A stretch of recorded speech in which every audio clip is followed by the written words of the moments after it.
N പ്രിയ രക്ഷകനെഴുന്നള്ളുന്നു.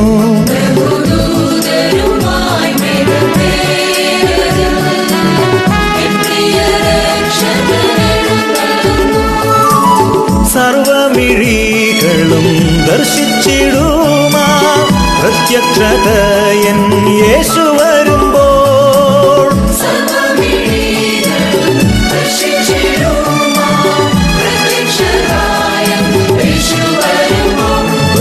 ബഹുദൂതരുമായി മേഘത്തേരതിൽ N പ്രിയ രക്ഷകൻ ശോഭിക്കുമാദിനം പ്രധാന ദൂതൻ തൻ കാഹളം കേട്ടിടുമ്പോൾ.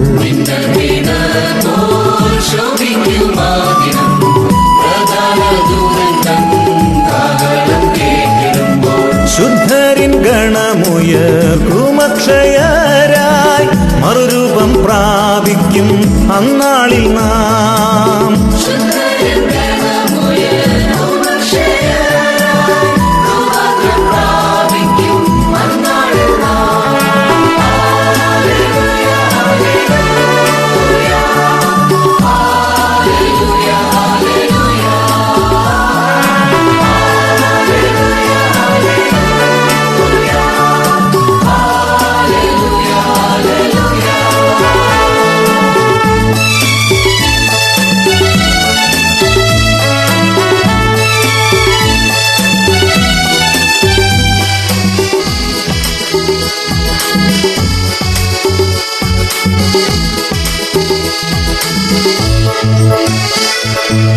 തൻ വരവിൻ ദിനം അത്ഭുതമാം ദിനം രോഗദുഃഖാദികൾ മാറിടുമാദിനം.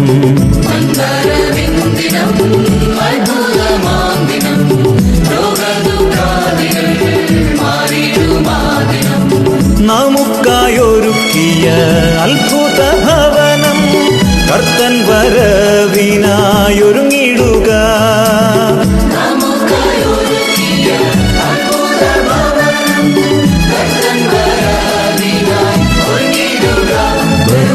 ബഹുദൂതരുമായി മേഘത്തേരതിൽ എൻ പ്രിയ രക്ഷകനെഴുന്നള്ളുന്നു.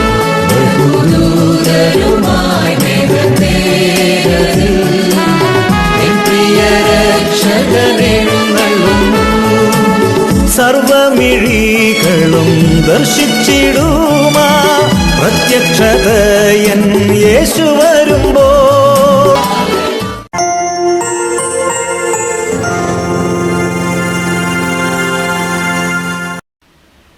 ദൈവനാമം വാഴ്ത്തപ്പെടുമാറാട്ടെ.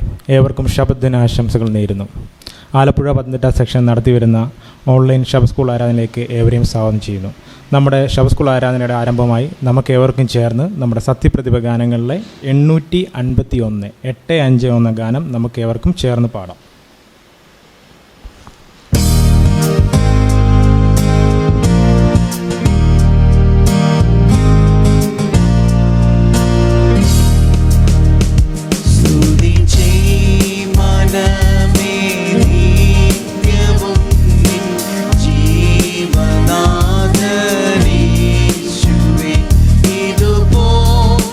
ജീവൻ തന്നൊരാത്മാ സ്നേഹ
സങ്കീർത്തനം 117. സകല ജാതിയുമായുള്ളവരെ യഹോവയെ സ്തുതിപ്പിൻ, സകല വംശമായുള്ളവരെ അവനെ പുകഴ്ത്തുവിൻ. നമ്മോടുള്ള അവൻ്റെ ദയ വലുതായിരിക്കുന്നു. യഹോവയുടെ വിശ്വസ്തത എന്നേക്കുമുള്ളത്. യഹോവയെ സ്തുതിപ്പിൻ. ദൈവസന്നിധിയിൽ നമ്മുടെ തലകളെ വണക്കി നമുക്ക് പ്രാർത്ഥിക്കാം. ഞങ്ങളെ സ്നേഹിക്കുന്ന ഞങ്ങളുടെ സ്വർഗ്ഗത്തിലെ ദൈവമേ, നല്ല പ്രഭാതവേളയ്ക്കായിട്ട് ദൈവത്തിന് നന്ദി പറയുന്ന കർത്താവേ, വിശുദ്ധ ശബ്ദത്തിൻ്റെ പ്രഭാത സമയത്ത് ഞങ്ങൾ ഒരുമിച്ച് അങ്ങയുടെ സന്നിധിയിലായിരിക്കുന്ന കർത്താവെ, തുടർന്ന് നടത്തപ്പെടുന്ന ഓരോ ശുശ്രൂഷകളിലും അങ്ങയുടെ സാന്നിധ്യം ഞങ്ങളോടൊപ്പം ഉണ്ടായിരിക്കണം. അതിൽ പങ്കെടുക്കുന്ന ഓരോ മക്കളെയും സ്വർഗ്ഗത്തിലെ ദൈവം അനുഗ്രഹിക്കുമാറാകണമേ എന്ന് പ്രാർത്ഥിക്കുന്നു. പ്രത്യേകാൽ പല ഭവനങ്ങളിലായിരുന്നുകൊണ്ട് ഞങ്ങളെ ശ്രവിക്കുന്ന തൻ്റെ മക്കളുടെ ആവശ്യങ്ങൾ അറിഞ്ഞ് സ്വർഗ്ഗത്തിലെ ദൈവം ഇടപെടുമാറാകണമേ എന്ന് പ്രാർത്ഥിക്കുന്ന കർത്താവെ, ഞങ്ങളെ തന്നെ ഇന്ന് പകൽവേളയിൽ ദൈവത്തിൻ്റെ സന്നിധിയിലേക്ക് താഴ്ത്തി സമർപ്പിക്കുന്നു. ദൈവം ഞങ്ങളുടെ പ്രാർത്ഥന കേട്ടതിനായി സ്തോത്രം. എല്ലാം യേശു കർത്താവിൻ്റെ നാമത്തിൽ തന്നെ, ആമേൻ. ദൈവനാമത്തിന് മഹത്വം ഉണ്ടാകട്ടെ. ഈ ആഴ്ചത്തെ മിഷൻ റിപ്പോർട്ടിൻ്റെ തലവാചകം ആരാധനയ്ക്കായി സ്കൂൾ ഒഴിവാക്കുന്നു. ഇത് നമ്മെ എഴുതി അറിയിക്കുന്നത് എലീന റഷ്യയിൽ നിന്നുമാണ്. റഷ്യയിലെ ഡിമിട്രാവ് ഗ്രേഡ് സ്കൂളിൽ നിന്നും 11 വയസ്സുള്ള എലീന ഭവനത്തിലേക്ക് പോകുമ്പോൾ തൻ്റെ മനസ്സിൽ പെട്ടെന്നൊരു ചിന്തയുണ്ടായി. താൻ പണ്ട് സെവന്തരെ പള്ളിയിൽ പോയിരുന്നതും അവിടെ ആരാധിച്ചതുമായ പല പല ഓർമ്മകൾ തൻ്റെ ചിന്തയിൽ വന്നു.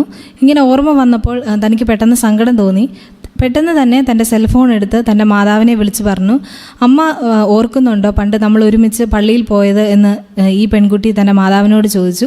ഇത് കേട്ടപ്പോൾ മാതാവ് പറഞ്ഞു, അതേ ഞാൻ ഓർക്കുന്നുണ്ട്. ഇത് കേട്ടപ്പോൾ ഈ പെൺകുട്ടി പറഞ്ഞു, എനിക്ക് വീണ്ടും പള്ളിയിലേക്ക് പോകണമെന്ന് ആഗ്രഹമുണ്ട്, എന്നെ അതിനെ സമ്മതിക്കുമോ എന്ന് ചോദിച്ചു. ഇത് കേട്ട മാതാവ് വളരെ സന്തോഷത്തോടെ, നീ എന്നോട് അക്കാര്യമൊന്നും ചോദിക്കേണ്ട, ധൈര്യമായിട്ട് പള്ളിയിൽ പൊയ്ക്കോളാൻ പറഞ്ഞു. ഇത് കേട്ട ഉടനെ വളരെ സന്തോഷത്തോടു കൂടി ഈ എലീന പള്ളിയിലേക്ക് കടന്നുപോയി.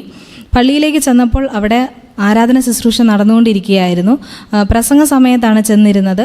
അതുകൊണ്ട് തന്നെ പള്ളിയിലെ ഏറ്റവും പുറകിലത്തെ സീറ്റിൽ തന്നെ എലീന ഇരുന്നു. പ്രസംഗമൊക്കെയും അതീവ ശ്രദ്ധയോടെ തന്നെ കേട്ടു.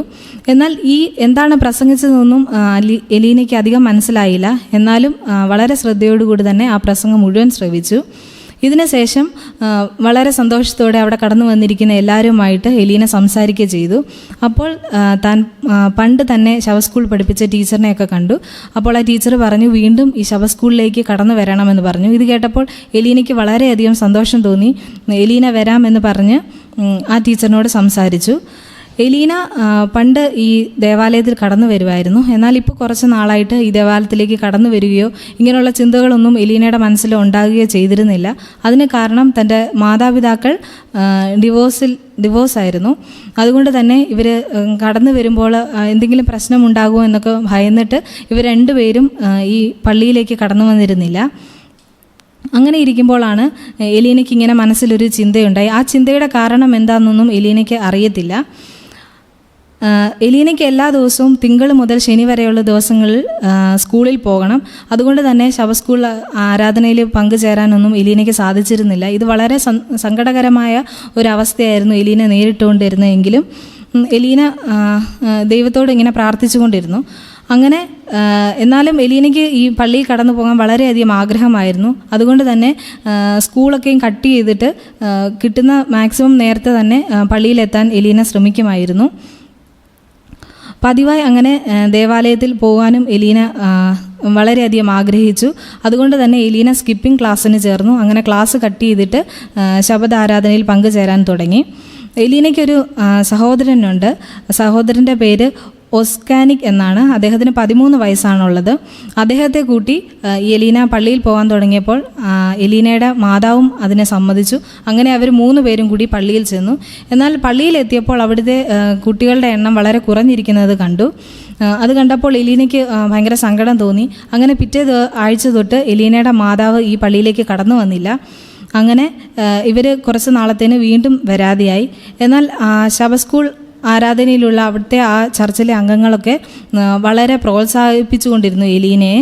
അതിനായിട്ട് അവർ പറഞ്ഞു, സൗണ്ട് സിസ്റ്റം പ്രവർത്തിപ്പിക്കുന്നതിന് ആളെ ആവശ്യമാണെന്ന് പറഞ്ഞ് എലീനെ ഈ ശബദാരാധനയിലേക്ക് പങ്കുചേരാൻ ഇങ്ങനെ പ്രോത്സാഹിപ്പിക്കുകയും അവളെ ക്ഷണിക്കുകയും ചെയ്തു. അതുകൊണ്ട് തന്നെ അവരുടെ എല്ലാവരും ഇങ്ങനെ ഒരു പ്രോത്സാഹനം കാരണം അവൾ വീണ്ടും ശബദാരാധനയിൽ പങ്കുചേരാൻ തയ്യാറാകുകയും അങ്ങനെ പങ്കുചേരുകയും ചെയ്തു. അതിനുശേഷം ഇങ്ങനെ ഇരിക്കുമ്പോഴാണ് എലീനയുടെ മാതാവ് എലീനയോട് ചോദിക്കുന്നത്, നിനക്ക് ദൈവത്തെ ആരാധിപ്പാനും യേശുക്രിസ്തുവിനെ സ്വന്തം രക്ഷിതാവായിട്ട് സ്വീകരിക്കാനും സ്നാനപ്പെടാനും താല്പര്യമാണോ എന്ന് ചോദിച്ചു. ഇത് കേട്ടപ്പോൾ തന്നെ എലീനയ്ക്ക് വളരെ സന്തോഷം തോന്നി. കാരണം ഇങ്ങനെ ഒരു കാര്യം എലീന മനസ്സിൽ ചിന്തിച്ചിരുന്നു നേരത്തെ. ഇങ്ങനെ ഒരു ചോദ്യം കേട്ടപ്പോൾ തന്നെ എലീനയ്ക്ക് അതേ താല്പര്യമാണെന്ന് പറഞ്ഞ് ഇതിൻ്റെ തുടർന്നുള്ള പഠനത്തിന് വേണ്ടി സ്നാന ക്ലാസ്സിനൊക്കെയും പങ്കുചേരാൻ തുടങ്ങി. അങ്ങനെ വളരെ സന്തോഷത്തോടു കൂടി യേശുക്രിസ്തുവിനെ തൻ്റെ ജീവിതത്തിലേക്ക് ക്ഷണിച്ചു. ഇതാണ് തൻ്റെ ജീവിതത്തിൽ നടന്ന ഏറ്റവും വലിയ ഒരു സന്തോഷമെന്ന് എലീനയാണ് നമ്മളോട് പറഞ്ഞേക്കുന്നത്. എലീന ഇതിനോടകം തുടർന്ന് ഈ ശവസ്കൂൾ ആരാധനയിൽ പങ്കുചേരാൻ തുടങ്ങി. അങ്ങനെ പതിവായി ശവസ്കൂൾ ആരാധനയിലും മറ്റെല്ലാ പ്രോഗ്രാമുകളിലും പങ്കുചേർന്നു. ഒരു ഒഴിവ് ദിവസം കിട്ടാൻ വേണ്ടി തൻ്റെ സ്കൂളിലെ അധ്യാപകരോട് ശനിയാഴ്ച ദിവസം തനിക്ക് ഒഴിവാക്കി തരണമെന്ന് തൻ്റെ മാതാവിനോട് പറഞ്ഞിട്ട് അങ്ങനെ അവർ പ്രിൻസിപ്പളിനോട് സംസാരിച്ചു. അങ്ങനെ പ്രിൻസിപ്പൾ അതിന് സമ്മതിക്കുകയും ചെയ്തു. എന്നാൽ ഈ ശബദിൽ ക്ലാസ്സിൽ പോകാത്തതുകൊണ്ട് തന്നെ നല്ല മാർക്ക് ലഭിക്കണമെന്ന് എലീനയ്ക്ക് വളരെയധികം ആഗ്രഹമുണ്ടായിരുന്നു. എന്നാൽ അത് വളരെ ബുദ്ധിമുട്ടുള്ള കാരണമായിരുന്നു. അതുകൊണ്ട് അവൾ വളരെയധികം സങ്കടപ്പെട്ടു. അങ്ങനെ ഇരിക്കുമ്പോഴാണ് സവോക്കിസ്ഥാൻ എന്ന സ്ഥലത്തിലെ ഒരു അഡ്വൻറ്റിസ്റ്റ് സ്കൂളിനെ പറ്റി ഈ എലീന കേട്ടത്. എന്നാൽ അത് വളരെ ദൂരമായിരുന്നു, അവിടം വരെ എത്താനും അവിടെയുള്ള പഠിക്കാനുള്ള ഫീസൊന്നും എലീനയ്ക്കില്ലായിരുന്നു. അത് കാരണം എലീന വളരെയധികം സങ്കടപ്പെട്ടപ്പോൾ തൻ്റെ സഭയിലെ ഒരംഗം ഇതിനു വേണ്ട സഹായങ്ങളൊക്കെ നൽകാമെന്ന് എലീനയോട് പറഞ്ഞു. ഇത് പ്രകാരം തന്നെ എലീന ആ സ്കൂളിൽ ചേരുകയും അവിടെ നന്നായി പഠിക്കുകയും ചെയ്തു. ഇന്ന് എലീനയ്ക്ക് 16 വയസ്സുണ്ട്. 11ാം ക്ലാസ്സിലാണ് പഠിക്കുന്നത്. ഇവിടെ പഠിക്കുന്നതും ഏറ്റവും നല്ലതാണെന്നാണ് എലീന പറയുന്നത്. കാരണം അവിടെ നല്ല അധ്യാപകരാണ്, നല്ല രീതിയിൽ പഠിപ്പിക്കുന്നുണ്ട്.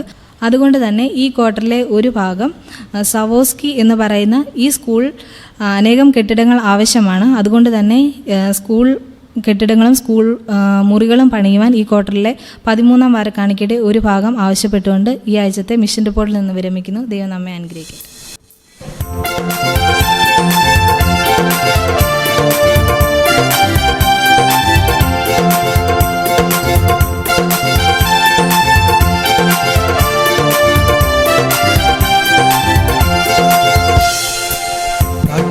പ്പോൾ നാം പറന്നിടുമേ പ്രാണപ്രിയൻ വരവിൽ. പ്പോൾ നാം പറന്നിടുമേ പ്രാണപ്രിയൻ വരവിൽ. പ്രത്യാശയേറുന്നേ പൊന്മുഖം കാണുവാൻ, പ്രത്യാശയേറുന്നേ പൊന്മുഖം കാണുവാൻ. പ്രാണപ്രിയൻ വരുന്നു, പ്രാണപ്രിയൻ വരുന്നു. കാക്കകളെപ്പോൾ നാം പറന്നിടുമേ പ്രാണപ്രിയൻ വരവേ. കാക്കകളെപ്പോൾ നാം പറന്നിടുമേ പ്രാണപ്രിയൻ വരവേ. കഷ്ടങ്ങളെല്ലാം തീർന്നിടുമേ കാന്തനാമേശു വരുമ്പോൾ. കഷ്ടങ്ങളെല്ലാം തീർന്നിടുമേ കാന്തനാമേശു വരുമ്പോൾ.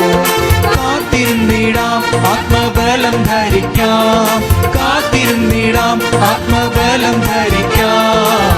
കാലങ്ങളേറെയില്ല, കാലങ്ങളേറെയില്ല. പ്രാക്കളെപ്പോൾ നാം പറന്നിടുമേ പ്രാണപ്രിയൻ വരവേ.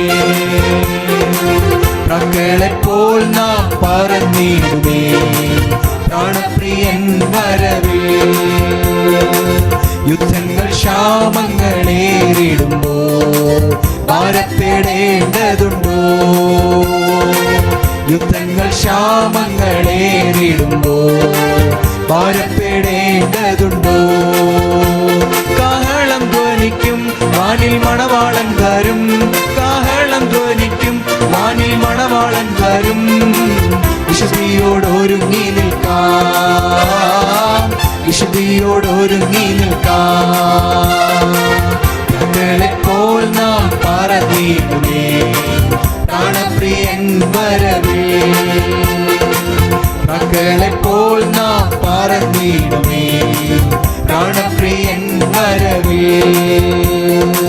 വീണ്ടെടുക്കപ്പെട്ട നാം പാടിടും മൃത്യുവെ ജയമെവിടെ.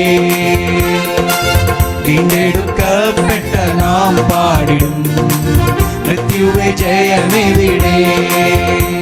യുഗായുഗമായി നാം പ്രിയൻ കൂടെന്നും, യുഗായുഗമായി നാം പ്രിയൻ കൂടെന്നും തേജസ്സിൽ വാസം ചെയ്തിടും, തേജസ്സിൽ വാസം ചെയ്തിടും.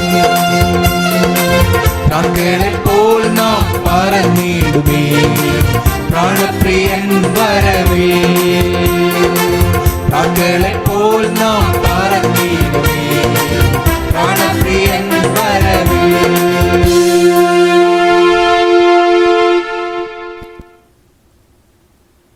കർത്താവിൽ പ്രിയ ദൈവമക്കളെ, ഈ മനോഹര സമയത്തിനായിട്ട് ദൈവത്തെ സ്തുതിക്കുന്നു. ഇന്ന് എന്നെ കേൾക്കുന്ന എല്ലാവരെയും ദൈവനാമത്തിൽ ഞാൻ സ്വാഗതം ചെയ്യുന്നു. നമുക്ക് ഫ്യൂച്ചർ ടോക്കിനായിട്ട് ഒരു പ്രത്യേക കഥ പറയാമെന്ന് ആഗ്രഹിക്കുകയാണ്. ഒരിക്കൽ ഒരു സന്യാസി ഒരു അമ്പലമുറ്റത്ത് വന്നിരുന്നു. അതിനു മുമ്പ് അദ്ദേഹം വനാന്തരങ്ങളിൽ കഴിഞ്ഞിരുന്ന ഒരു മനുഷ്യനാണ്. വനാന്തരങ്ങളിൽ ഗുഹയിലകത്ത് ഇരുന്ന് ധ്യാനം ചെയ്ത് ദീർഘനാളുകൾ ധ്യാനം ചെയ്തതിന് ശേഷം അദ്ദേഹം നേടിയെടുക്കാൻ ശ്രമിച്ചത് ഈ ലോകത്തോടുള്ള ബന്ധമാണ്. ലോകത്തോടുള്ള ബന്ധം മോക്ഷത്തിന്, സായുജ്യത്തിന് തടസ്സമായി നിൽക്കുമെന്ന് അദ്ദേഹത്തിന് അറിയാമായിരുന്നു. അതുകൊണ്ട് ഈ ലോകത്തോടുള്ള എല്ലാ ബന്ധങ്ങളും, മനുഷ്യ സ്നേഹങ്ങൾ, മറ്റ് വസ്തുവകളോടുള്ള താല്പര്യം, ലൗകികമായിട്ടുള്ള എല്ലാ ചിന്തകളും എല്ലാ താല്പര്യങ്ങളും ഉപേക്ഷിച്ചുകൊണ്ട് ഒരു യഥാർത്ഥ സന്യാസിയാകണമെന്ന് ആഗ്രഹിച്ചുകൊണ്ട് അദ്ദേഹം തപസ് ചെയ്തു. ഒരു ദിവസം ഗുഹാമുഖത്തിറങ്ങി അദ്ദേഹം ചിന്തിച്ചു, ഞാനിപ്പോൾ മാനസികമായിട്ട് സ്വതന്ത്രനായിരിക്കുന്നു, മോക്ഷം ലഭിക്കുന്നതിന് യാതൊരു തടസ്സവുമില്ല, എനിക്കിന്ന് മനുഷ്യരോട് സ്നേഹമില്ല, ഈ ലോകത്തോടൊരു ബന്ധവുമില്ല എന്ന് പറഞ്ഞ് അദ്ദേഹം അവിടെ നിന്ന് ഇറങ്ങി നടക്കുകയാണ്. പോയത് ഒരു അമ്പലത്തിൻ്റെ മുറ്റത്ത് കൂടാണ്. ആ തെരുവിൽ കൂടെ നടന്നു പോകുമ്പോൾ ധാരാളം മനുഷ്യർ കടന്നു പോകുന്നു. അതിലേറിയ കൂറും ഭാര്യയും ഭർത്താവും സുഹൃത്തുക്കളും 2 പേര് കൂടെ പരസ്പരം സ്നേഹിച്ച് കൈയോട് ഉയർത്തു പോകുന്നു. ഈ സന്യാസി മാത്രം ഒറ്റയ്ക്ക് അവിടെ നിന്ന് നടന്നുപോയി. കുറേ ദൂരം ചെന്നപ്പോൾ ക്ഷീണിതനായിട്ട് ആ അമ്പലത്തിൻ്റെ മുറ്റത്ത് ആൽത്തറയിലിരുന്നു. ആൽത്തറയിലിരിക്കുന്ന സമയത്ത് തടിച്ച ഒരു സ്ത്രീ അമ്പലത്തിലേക്ക് പോകുന്നു. കുളിച്ച് മുടിയഴിച്ചിട്ട് ചന്ദനക്കുറി തൊട്ട് ഭസ്മം അണിഞ്ഞ് നേരെ അമ്പലത്തിലേക്ക് പോവുകയാണ്, ക്ഷേത്രത്തിലേക്ക് പോവുകയാണ്. പോകുന്ന സമയത്ത് അങ്ങ് ദൂരെ നിന്ന് ഒരു കൊച്ചു കുട്ടി കടന്നു വന്നു. അയ്യോ, പാവപ്പെട്ടൊരു കുട്ടി, വയറ് പറക്കുന്നു, വിശന്നതായിട്ട് ആഹാരം കഴിച്ചിട്ടില്ലെന്ന് തോന്നുന്നു, മുടി മാറിപ്പറക്കുന്നു, ഒട്ടിയ കുഴിഞ്ഞ കണ്ണുകൾ, പാവം കുട്ടി. ആ കുട്ടിയെ കണ്ടത് ഈ തടിച്ച സ്ത്രീ ചോദിച്ചു, നീ ആരാടി, അവിടെ നിൽക്ക്. ആ കുഞ്ഞ് പേടിച്ചു പോയി, ഭയന്നു, അവിടെ നിന്നു. ചോദിച്ചു, നീ എവിടെ പോകുന്നു? അവളവിടെ നിന്ന് വിറയ്ക്കാൻ തുടങ്ങി. കിടക്കൂടെ നിന്ന്, നിനക്കറിഞ്ഞുകൂടെ, നീ ആരാണ്, നിൻ്റെ അച്ഛൻ്റെ പേരെന്താണ്? അവൾ പറഞ്ഞു, രഘു. എവിടെയാണ് താമസം? ആ ഗ്രാമത്തിൻ്റെ പുറത്ത്. രഘുവിൻ്റെ മകളാണോ? നീ അമ്പലപ്പറമ്പിൽ കയറി വന്ന, ഇറങ്ങി പുറത്ത്. അവിടെ നിന്ന് പേടിച്ചു ഓടി. ഓടുന്ന സമയത്താണ് ആ സന്യാസി ഉണ്ട്. സന്യാസി വിളിച്ചു, മോളെ അവിടെ നിൽക്കുക. അവൾ പേടിച്ചു. അവൾ പറഞ്ഞു, യജമാനെ, ഇനി ഞാൻ വരില്ല, എന്നെ ഉപദ്രവിക്കില്ല. സന്യാസി പറഞ്ഞു, എന്നെ ഉപദ്രവിക്കില്ല, വരൂ. ആ സന്യാസി അവളെ വിളിച്ച് ഇരുത്തി ചോദിച്ചു, നീ ആരാ? അത് ഞാൻ പുറത്ത് താമസം. നിനക്ക് അമ്മയില്ലേ? ഇല്ല. അച്ഛനുണ്ടോ? അച്ഛൻ മരിച്ചുപോയി. സഹോദരി സഹോദരങ്ങളാരുമില്ലേ? ആരുമില്ല. തനിയുള്ളോ? തനിയേ ഉള്ളൂ. ഞാൻ കഴിച്ചിട്ടില്ലേ? 2-3 ദിവസമായി ഒന്നും കഴിച്ചില്ല. സന്യാസിക്ക് അവളോട് വലിയ പ്രയാസമാണ്. സന്യാസി ആ കൊച്ചു കൈയെടുത്ത് സന്യാസിയുടെ വലിയ കയ്യിൽ വെച്ച് കുറച്ചു നേരം ധ്യാനനിരതനായിരുന്നു. ആ കുഞ്ഞിന് വലിയ സന്തോഷം തോന്നി. കുഞ്ഞ് പറഞ്ഞു, മുത്തച്ഛ, എന്നെ ഉപേക്ഷിക്കരുത് കേട്ടോ. സന്യാസി പറഞ്ഞു, എന്ത്? ഞാൻ നിന്നെ സ്നേഹിച്ചില്ലല്ലോ, പിന്നെ ഉപേക്ഷിക്കുന്നു? നീ എൻ്റെ സ്വന്തമല്ലല്ലോ, പിന്നെ ഉപേക്ഷിക്കുന്ന പ്രശ്നം എന്താണ്? സന്യാസിക്ക് അപ്പോഴാണ് തോന്നിയത്, സന്യാസി മനുഷ്യരെ സ്നേഹിച്ചുകൂടാ. ആ കുഞ്ഞിനോട് തോന്നിയ സ്നേഹം തെറ്റാണെന്ന് തോന്നി. സന്യാസി അല്പനേരം അവിടെ ഇരുന്ന് ആ കുഞ്ഞ് അവിടെ ഇരുന്ന് ഉറങ്ങിപ്പോയി. സന്യാസി അവിടെ വന്ന് എഴുന്നേറ്റ് നേരെ കിഴക്കോട്ട് കൂടി. അവിടെ ഒരു വലിയ പാറക്കെട്ടുണ്ട്. ഓടിച്ചെന്ന് ആ പാറക്കെട്ടിൻ്റെ മേളിൽ കയറിയിരിക്കുന്നു ധ്യാനമായിട്ട്. ഒരു ദിവസം കഴിഞ്ഞു, ആ കുഞ്ഞിനെ ഓർത്ത്. 2 ദിവസം കഴിഞ്ഞു, കുഞ്ഞിനെ കണ്ടില്ലല്ലോ. 3-ാമത്തെ ദിവസം സന്യാസിക്ക് അവിടെ ഇരിക്കാൻ സാധിച്ചില്ല. അവിടെ വന്ന് ഇറങ്ങി അമ്പലത്തിന് മുറ്റത്ത് വന്നു. അവിടെ എല്ലാം അന്വേഷിച്ചു. ആ കുട്ടിയുടെ പേര് വാസന്തി എന്നാണ്. സന്യാസി പലരെ കണ്ടവരോടൊക്കെ ചോദിച്ചു, നിങ്ങൾ ഈ കുഞ്ഞിനെ കണ്ടോ? വാസന്തി എന്ന് പറഞ്ഞൊരു കുഞ്ഞ് ഒരു വലിയമ്മയെ കണ്ടപ്പോൾ ചോദിച്ചു, ആ കുഞ്ഞിൻ്റെ പേര് വാസന്തി എന്നാണ്, നിങ്ങൾ കണ്ടോ? അവർക്ക് ദേഷ്യം വന്നു. അവർ പറഞ്ഞു, സന്യാസിക്ക് വേറെ ആരും ചോദിക്കാനില്ലേ? രഘുവിൻ്റെ മകളല്ലേ, അവളെക്കുറിച്ച് ഞങ്ങൾ അന്വേഷിക്കുമോ? കണ്ടില്ല. അവസാനം വേറൊരാളെ കണ്ടപ്പോൾ സന്യാസി ചോദിച്ചു, വാസന്തി എന്ന് പറഞ്ഞൊരു കൊച്ചുകുട്ടി ഇവിടെയൊക്കെ ഉണ്ടായിരുന്നു, കണ്ടിട്ടുണ്ട്? അത് പറഞ്ഞു, വാസന്തിയോ? അത് മരിച്ചു പോയല്ലോ. അങ്ങനെ വാസന്തി മരിച്ചു. സന്യാസിക്ക് അപ്പോഴാണ് തോന്നിയത്, മനുഷ്യ സ്നേഹമില്ലാതെ ദൈവസ്നേഹം സാധ്യമല്ല. ദൈവത്തെ സ്നേഹിക്കുക എന്ന് പറയുന്നത് മനുഷ്യനെ സ്നേഹിക്കുകയാണ്. കർത്താവ് യേശു ക്രിസ്തു പറഞ്ഞു, ഈ നിൽക്കുന്നതിൽ ചെറിയവനിൽ ഒരുവന് നിങ്ങൾ ചെയ്യുന്നതെല്ലാം നിങ്ങൾ എനിക്ക് വേണ്ടി ചെയ്യുന്നു. ദൈവത്തിന് വേണ്ടി എന്തെങ്കിലും കൊടുക്കുക എന്നുള്ളത് സാധ്യമാണ്. സ്വർഗത്തിലേക്ക് കരയേറിച്ചെന്ന് നമ്മുടെ കയ്യിലൊക്കെ ദൈവത്തിന് കൊടുത്ത് പ്രീതിപ്പെടുത്തി തിരിച്ചു വരാൻ നമ്മളെക്കൊണ്ട് സാധ്യമല്ല. ദൈവത്തിന് വേണ്ടി നമ്മൾ ചെയ്യുന്നത് മനുഷ്യർക്ക് വേണ്ടി ചെയ്യുന്നതാണ്. മനുഷ്യനെ സ്നേഹിക്കുന്നതാണ് യഥാർത്ഥ ദൈവസ്നേഹം. ദൈവം നമ്മെ അനുഗ്രഹിക്കുമാറാകട്ടെ. ശബത്ത് സ്കൂൾ ആരാധനയുടെ അവസാനമായി നമുക്കേവർക്കും ചേർന്ന് സത്യപ്രതിഭ ഗാനങ്ങളിലെ 961 961 എന്ന ഗാനം നമുക്കേവർക്കും ചേർന്ന് പാടാം.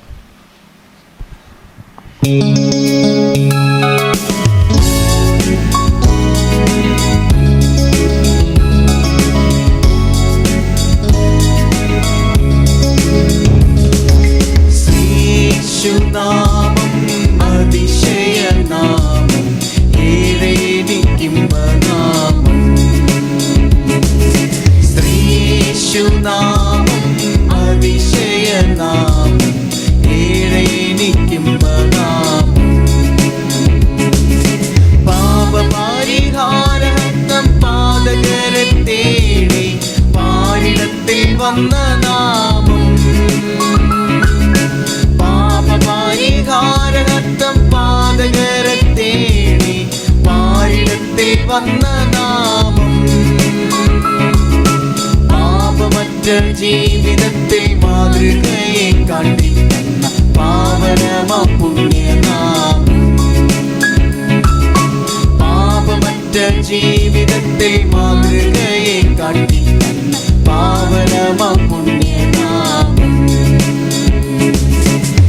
യേശുനാമം അതിശയനാമം ഏഴേനിക്കുംബനാമം എണ്ണമില്ല പാപം എന്നിൽ നിന്നു നീക്കാം എന്നിൽ കനിഞ്ഞ നാമം എണ്ണമില്ല പാപം എന്നിൽ നിന്നു നീക്കാം എന്നിൽ കനിഞ്ഞ നാമം മേലെടുത്തു എന്നേക്കുമായി മായ്ച്ചു തന്ന ഉന്നതന്റെ വന്യനാമം അന്യനെന്ന മേലെടുത്തു എന്നേക്കുമായി മായ്ച്ചു തന്ന ഉന്നതന്റെ വന്യനാമം ശ്രീയേശുനാമം അതിശയനാമം ഏഴേനിക്കുംബനാമം യേശുനാമം അതിശയനാമം ഏഴേനിക്കുംബനാമം എല്ലാ നാമത്തിലും മേലായ നാമം ഭക്തജനം വാഴ്ത്തും നാമം എല്ലാ നാമത്തിലും വാഴ്ത്തും നാമം, എല്ലാ മുഴങ്കാലും മടങ്ങിടും തിരുമുൻപിൽ വല്ലഭത്വമുള്ള നാമം, എല്ലാ മുഴങ്കാലും മടങ്ങിടും തിരുമുൻപിൽ വല്ലഭത്വമുള്ള നാമം, ശ്രീയേശുനാമം അതിശയനാമം, ഏഴെനിക്കിമ്പനാമം, ശ്രീയേശുനാമം അതിശയനാമം, ഏഴെനിക്കിമ്പനാമം.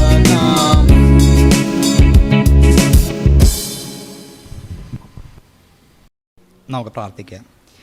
ഞങ്ങളെ സ്നേഹിക്കുകയും പരിപാലിക്കുകയും ചെയ്യുന്ന സ്വർഗീയ പിതാവേ, തിരുനാമത്തിന് സ്തോത്രം.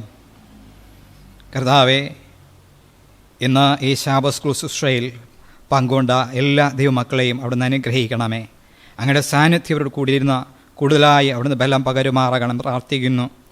തുടർന്ന് ശാബത്ത് സ്കൂൾ പഠനത്തിലേക്ക് ഞങ്ങൾ പ്രവേശിക്കുന്നു. കർത്താവിൻ്റെ സാന്നിധ്യം അടിയങ്ങൾക്ക് തുണയായിരിക്കണമേ. അങ്ങയുടെ ആത്മാവിനാൽ അടിയങ്ങളെ ബലപ്പെടുത്തണമേ. ഇന്ന് ഞങ്ങൾ കേൾക്കുന്ന ആ പാഠം അത് ഞങ്ങളുടെ ഹൃദയത്തിൽ ആഴമായി പതിയുവാൻ അവിടുന്ന് സഹായിക്കണമേ എന്ന് പ്രാർത്ഥിക്കുന്നു.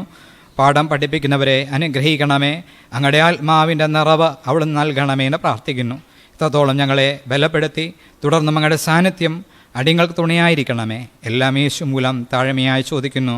കൃപയോടെ കേൾക്കണം പരിശുദ്ധ പിതാവേ. ആമേൻ.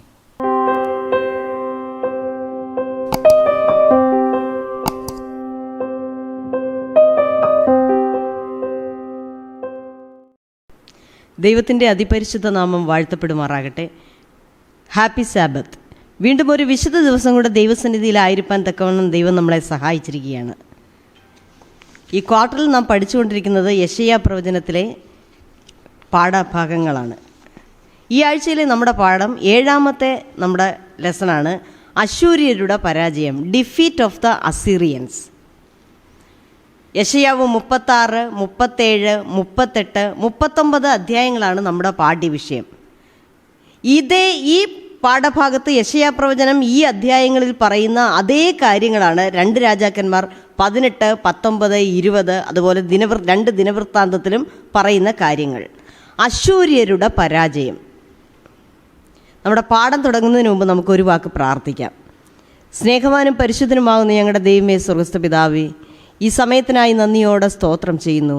അടിയങ്ങൾ ബലഹീനരും പാപികളും ദോഷികളുമാകുന്ന നാഥ കർത്താവേ, ഈ സമയം എങ്കിലും നീ ഞങ്ങളെ ബലപ്പെടുത്തിയിരിക്കുന്ന കൃപയ്ക്കായി നന്ദിയോടെ സ്തോത്രം ചെയ്യുന്നു. നിൻ്റെ വചനത്തെക്കുറിച്ച് അടിയങ്ങൾ അല്പമായി ചിന്തിക്കുകയും പഠിക്കുകയും ചെയ്യുമ്പോൾ തിരുസാന്നിധ്യവും കൃപയും ഞങ്ങളോട് കൂടെ ഇരിക്കണം. സകല നന്മകളാലും നിറയ്ക്കണം. എല്ലാം യേശുവിൻ്റെ ധന്യമുള്ള നാമത്തിൽ തന്നെ ആമേൻ.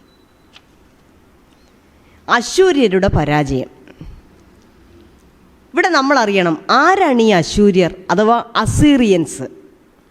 എങ്കിൽ മാത്രമേ അവരുടെ പരാജയം എത്രമാത്രം കനത്തതായിരുന്നുവെന്ന് നമുക്ക് മനസ്സിലാക്കാൻ സാധിക്കൂ. ആരായിരുന്നു ഈ അശൂര്യർ? നമ്മൾ ഉൽപ്പത്തി പുസ്തകം 10-ാം അധ്യായം അതിൻ്റെ 22-ാമത്തെ വാക്യം. ഷേമിൻ്റെ പുത്രന്മാർ ഏലാം, അശൂർ, അർപ്പക്ഷാദ്, ലൂദ്. ഷേമിൻ്റെ പുത്രന്മാർ. ആരാണ് ഈ ഷേം? നമുക്കറിയാം, നോഹയുടെ പുത്രനായ ഷേം. ഷേമിൻ്റെ മകനാണ് അശൂർ. എന്ന് വെച്ചാൽ ബാബിലോണിൽ നിന്ന് കുടിയേറിയ നോഹയുടെ പുത്രനായ ഷേമിൻ്റെ പിൻഗാമികൾ അല്ലെങ്കിൽ പിൻതലമുറക്കാരാണ് അശൂര്യർ എന്ന് പറയുന്നത്. ഇനി അവരുടെ ആസ്ഥാനം യൂഫ്രട്ടീസ് ടൈഗ്രീസ് നദീതടങ്ങളായിരുന്നു. വളരെ ഫെർട്ടൈലായിട്ടുള്ളൊരു റീജിയൻ ആയിരുന്നത്. നല്ല ഫലഭൂയിഷ്ടമായ മണ്ണും വിളവുമുള്ള ഒരു സ്ഥലം. അവിടെയായിരുന്നു അവരുടെ ആസ്ഥാനം. നമുക്കൊന്ന് നോക്കാം.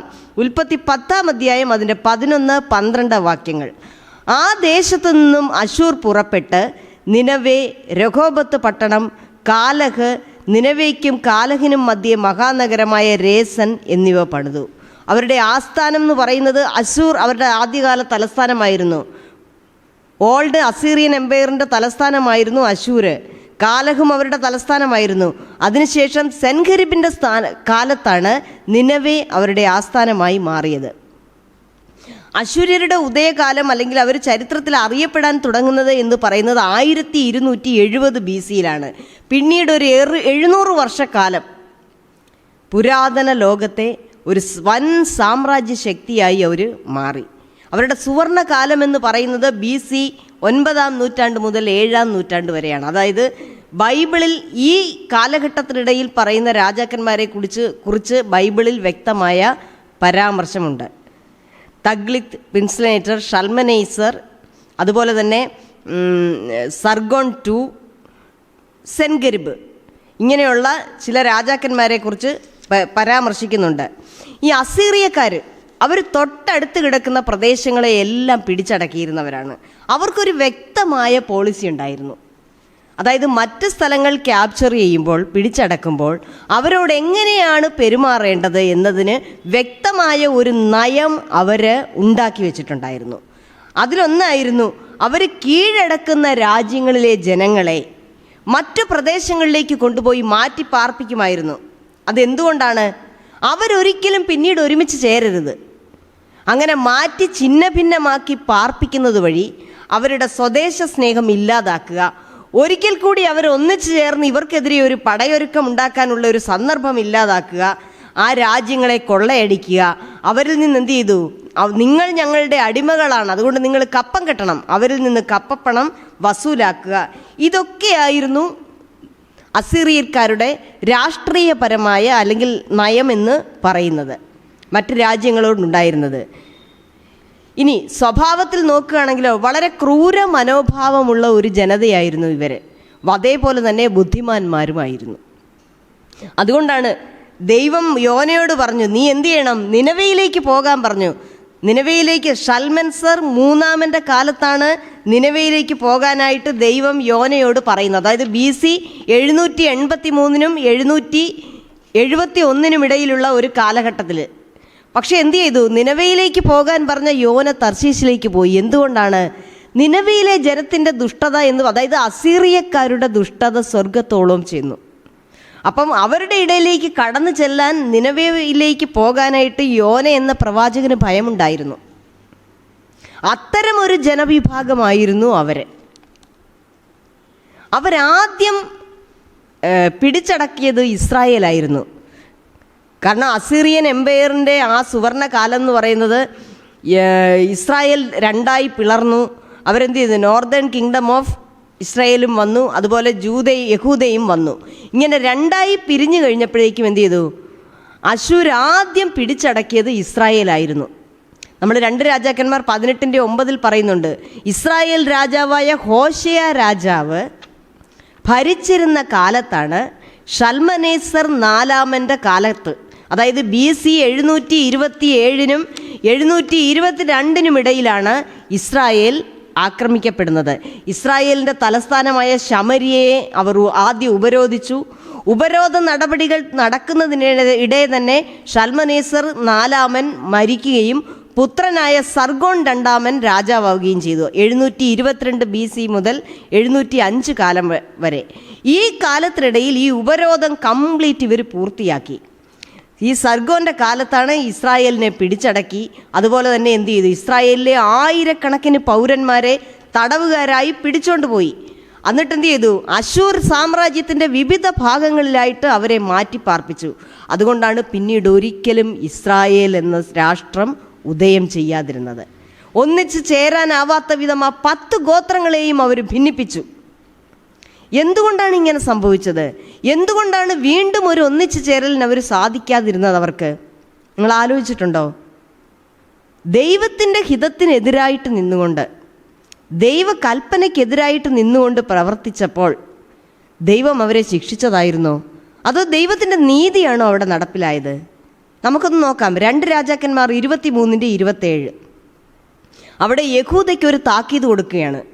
ഞാൻ ഇസ്രായേലിനെ നീക്കിക്കളഞ്ഞതുപോലെ യഹൂദയെയും എൻ്റെ സന്നിധിയിൽ നിന്ന് നീക്കുകയും ഞാൻ തിരഞ്ഞെടുത്ത ഈ യെരുശലേം നഗരത്തെയും എൻ്റെ നാമം അവിടെ ഇരിക്കുമെന്ന് ഞാൻ അരുളി ചെയ്ത ആലയത്തെയും ത്യജിച്ചു കളയുമെന്ന് യഹോവ കൽപ്പിച്ചു.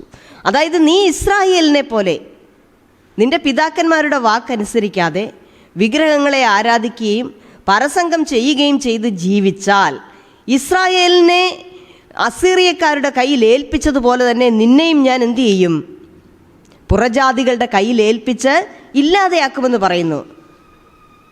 ഇനി ഈ അസീറിയക്കാരുടെ പരാജയത്തെക്കുറിച്ച്, ഈ അസീറിയക്കാരുടെ ഈ ആക്രമണത്തെക്കുറിച്ച് പറയുമ്പോൾ എന്തുകൊണ്ട് ഇസ്രായേലിന് സംഭവിച്ചു എന്ന് മീഖ 1:6 പറയുന്നുണ്ട്. ശമര്യയുടെ കഷ്ടത, ശമര്യയ്ക്ക് വന്നു ഭവിച്ച ഈ ദോഷത്തെ വളരെ കൃത്യമായിട്ട് തന്നെ മീഖ പ്രവാചകൻ പറയുന്നുണ്ട്.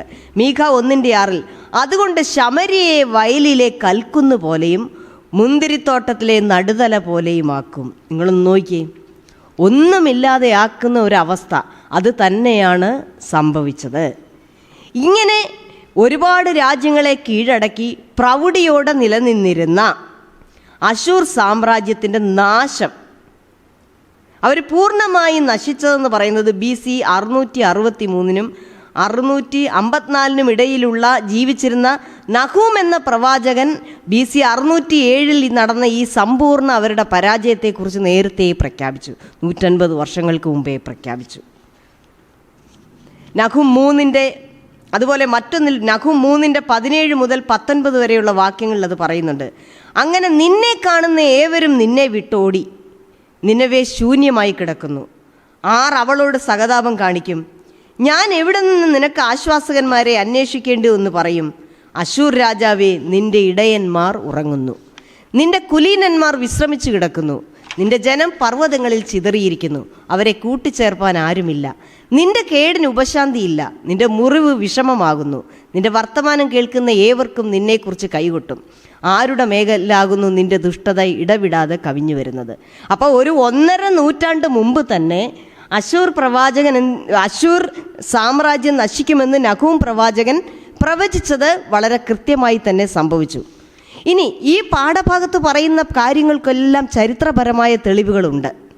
1845 47 ഇടയിൽ 28-കാരനായ ഓസ്റ്റർ ഹെൻറി ലെയാർഡ് നിനവയിലെ സൗത്ത് വെസ്റ്റ് പാലസിൽ നിന്നും ഖനനം ചെയ്തെടുത്ത ലാഹിഷ് റിലീഫ് എന്നറിയപ്പെടുന്ന ഫലകത്തിൽ ഒരു ക്യൂണിഫോം ലിപിയിൽ സെൻഖെരിബ് യഹൂദയുടെ മേൽ നേടിയ വിജയവും ഏർപ്പെടുത്തിയ ഉപരോധവും രേഖപ്പെടുത്തിയിട്ടുണ്ട്. ഇത് രേഖപ്പെടുത്തപ്പെട്ടത് BC 700 681 ഇടയിലാണ്. ലണ്ടനിലെ ബ്രിട്ടീഷ് മ്യൂസിയത്തിൽ ഇത് സൂക്ഷിച്ചിട്ടുണ്ട്. അതുപോലെ തന്നെ നിമ്രോദ് ടാബ്ലറ്റ് K 3751 യഹൂദയെക്കുറിച്ചും യഹൂദ രാജാക്കന്മാരായ ആഹാസ്, ഹിസ്കിയാവ് എന്നിവരെക്കുറിച്ചും പറയുന്നുണ്ട്. അസീറിയൻകാരുടെ പല ഫലകങ്ങളിലും ഹീബ്രു രാജാക്കന്മാരെക്കുറിച്ച് പറയുന്നുണ്ട്. ഒമ്രി, ആഹാബ്, ജേഹു, മെനേഹൈം, പെക്കക്, ഉസിയ, ആഹാസ്, ഹിസ്കിയ, മനശ്ശെ, ഇത്രയും രാജാക്കന്മാരെക്കുറിച്ച് വ്യക്തമായ പരാമർശങ്ങൾ ഉണ്ട്. അപ്പം നമ്മളിതിൽ നിന്ന് മനസ്സിലാക്കേണ്ട ഒരു കാര്യം എന്താണെന്ന് ചോദിച്ചാൽ, അക്കാലത്തെ ഒരു വലിയ ശക്തിയായിരുന്ന അസീറിയക്കാരെ യഹൂദ എന്ന ഒരു ചെറു രാജ്യം അതിൻ്റെ എല്ലാ പ്രദേശങ്ങളും പിടിച്ചടക്കിയിട്ടും അതിൻ്റെ തലസ്ഥാന നഗരിയെ തൊടാനാവാതെ ദൈവം എങ്ങനെ സംരക്ഷിച്ചു? ആ സംരക്ഷണമാണ് ഇന്ന് നമ്മൾ പഠിക്കുന്നത്. നമ്മുടെ മനപ്പാഠവാക്യം യെശയ്യാവ് 37:16. ഇസ്രായേലിൻ്റെ ദൈവമായി കെരൂബുകളുടെ മീതെ അധിവസിക്കുന്നവനായ സൈന്യങ്ങളുടെ യഹോവേ, നീ ഒരുത്തൻ മാത്രം ഭൂമിയിലെ സർവ്വരാജ്യങ്ങൾക്കും ദൈവമാകുന്നു. നീ ആകാശത്തെയും ഭൂമിയെയും ഉണ്ടാക്കി. ഇത് ഹിസ്കിയാവിൻ്റെ പ്രാർത്ഥനയാണ്. എന്തിനു വേണ്ടിയാണ് അവൻ പ്രാർത്ഥിച്ചത്? അശൂരിൽ നിന്ന് യെരുശലേമിലെ രക്ഷിക്കുന്നതിന് വേണ്ടി എന്തു ചെയ്തു? ആലയത്തിൽ ചെന്ന് പ്രാർത്ഥിക്കുമ്പോൾ അവൻ പറഞ്ഞതാണിത്. ഇസ്രായേലിൻ്റെ ദൈവമായി കെരൂബുകളുടെ മീതെ അധിവസിക്കുന്നവനായ സൈന്യങ്ങളുടെ യഹോവേ, നീ ഒരുത്തൻ മാത്രം ഭൂമിയിലെ സർവ്വരാജ്യങ്ങൾക്കും ദൈവമാകുന്നു. അപ്പോൾ അവിടെ വെളിപ്പെടേണ്ടതും അത് തന്നെയാണ്. സർവ്വരാജ്യങ്ങളുടെയും അധിപതി നീയാണ് എന്നാണ് വെളിപ്പെടേണ്ടത്. അതായിരുന്നു ആരാവശ്യപ്പെട്ടത്? ഹിസ്കിയ രാജാവ് ദൈവത്തോട് ആവശ്യപ്പെട്ടത്. ഈ പാഠഭാഗം നമ്മൾ പഠിക്കുമ്പോൾ അശൂര്യരുടെ പരാജയത്തെക്കുറിച്ച് നമ്മൾ പഠിക്കുമ്പോൾ ഇതിനകത്ത് പ്രധാനമായിട്ടും 3 പോയിൻ്റാണുള്ളത്. ഒന്ന്, ഇൻ ഹൂം ഷാൽ വി ട്രസ്റ്റ്? ആരെയാണ് നമ്മൾ വിശ്വസിക്കേണ്ടത്? ഹിസ്കിയ രാജാവ് ആരെയാണ് വിശ്വസിച്ചത്? നമ്മൾ ആരെയാണ് വിശ്വസിക്കേണ്ടത്? നമുക്ക് ഞായറാഴ്ചത്തെ ഭാഗത്തേക്ക് കൂടുതലായിട്ട് പോകാം. സ്ട്രിങ്സ് അറ്റാച്ച്ഡ്, രഹസ്യ നിയന്ത്രണ വ്യവസ്ഥകളോടെ. ഇതിൽ യെശയ്യാ പ്രവചനം 36-ാം അധ്യായത്തിൻ്റെ 1-ാം വാക്യം നാം വായിക്കുമ്പോൾ, ഹിസ്കിയ രാജാവിൻ്റെ 14-ാം ആണ്ടിൽ അശൂർ രാജാവായ സൻഹേരീബ് യഹൂദയിലെ ഉറപ്പുള്ള എല്ലാ പട്ടണങ്ങളുടെയും നേരെ പുറപ്പെട്ടു വന്നു അവയെ പിടിച്ചു. വളരെ വ്യക്തമായിട്ട് പറഞ്ഞാൽ യഹൂദയിലെ 46 പട്ടണങ്ങളെ സെൻഹെരീബ് പിടിച്ചു. ഏകദേശം 2,150,000 പേരെ തടവുകാരാക്കി കൊണ്ടുപോയി.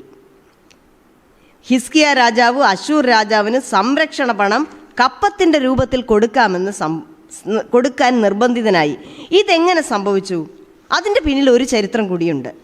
നമ്മൾ 2 ദിനവൃത്താന്തം 28-ാം അധ്യായം അതിൻ്റെ 16 മുതൽ 20 വരെയുള്ള ഭാഗങ്ങൾ വായിക്കുമ്പോൾ ആഹാസിൻ്റെ കാലത്ത്, ഹിസ്കിയാവിൻ്റെ പിതാവായ ആഹാസിൻ്റെ കാലത്ത് ഏദോമ്യര്, ഫെലിസ്ത്യര്, ഇസ്രായേല്, അരാമ്യര്, ഇങ്ങനെ യഹൂദയ്ക്ക് ചുറ്റും കിടക്കുന്ന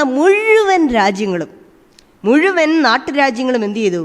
യഹൂദയിലെ പട്ടണങ്ങളെ ആക്രമിക്കുകയും പട്ടണം പിടിച്ചെടുക്കുകയും അതിൽ അധിവസിക്കുകയും ചെയ്യുന്ന സമയത്ത് ഈ ആഹാസ് രാജാവ് അശൂർ രാജാവായ തിൽഗത് പിൽനേസർ രണ്ടാമൻ, അതായത് BC 747-നും 727-നും ഇടയിൽ ജീവിച്ചിരുന്ന പിൽനേസർ എന്ന് പറയുന്ന രാജാവിനെ എന്തു ചെയ്തു? കപ്പം കൊടുത്തിട്ട് ഈ നാട്ടുരാജ്യങ്ങളിൽ നിന്നും തന്നെ രക്ഷിക്കണമെന്ന് ആവശ്യപ്പെട്ടു. അവൻ ആശ്രയിച്ചത് ആരിലാണ്? അവൻ്റെ പിതാക്കന്മാരുടെ ദൈവമായ യഹോവയിലല്ല ആശ്രയിച്ചത്, മറിച്ച് അവൻ അശൂർ രാജാവായ പിൽനേസറിൽ ആശ്രയിച്ചു. എന്നാൽ പിൽനേസർ എന്താണ് ചെയ്തത്? സംരക്ഷിച്ചില്ല എന്ന് മാത്രമല്ല, കൂടുതൽ ഞെരുക്കങ്ങൾ അവർക്ക് നൽകുകയും ചെയ്തു. ഇവിടെ ഉയരുന്ന ഒരു ചോദ്യമാണ്, ആഹാസ് അശൂർ രാജാവിൽ ആശ്രയിച്ചു, നമ്മളിൽ ആരിൽ ആശ്രയിക്കണം? ഏത് പ്രതിസന്ധിയുടെ നടുവിലും നമ്മൾ ആരിൽ ആശ്രയിക്കണം? ഇനി അടുത്തത് നോക്കാം. ആഹാസിൻ്റെ കാലം കഴിഞ്ഞു, ഹിസ്കിയ രാജാവായി. ഹിസ്കിയാവും എന്താണ് ചെയ്തത്? 2 രാജാക്കന്മാർ 18-14.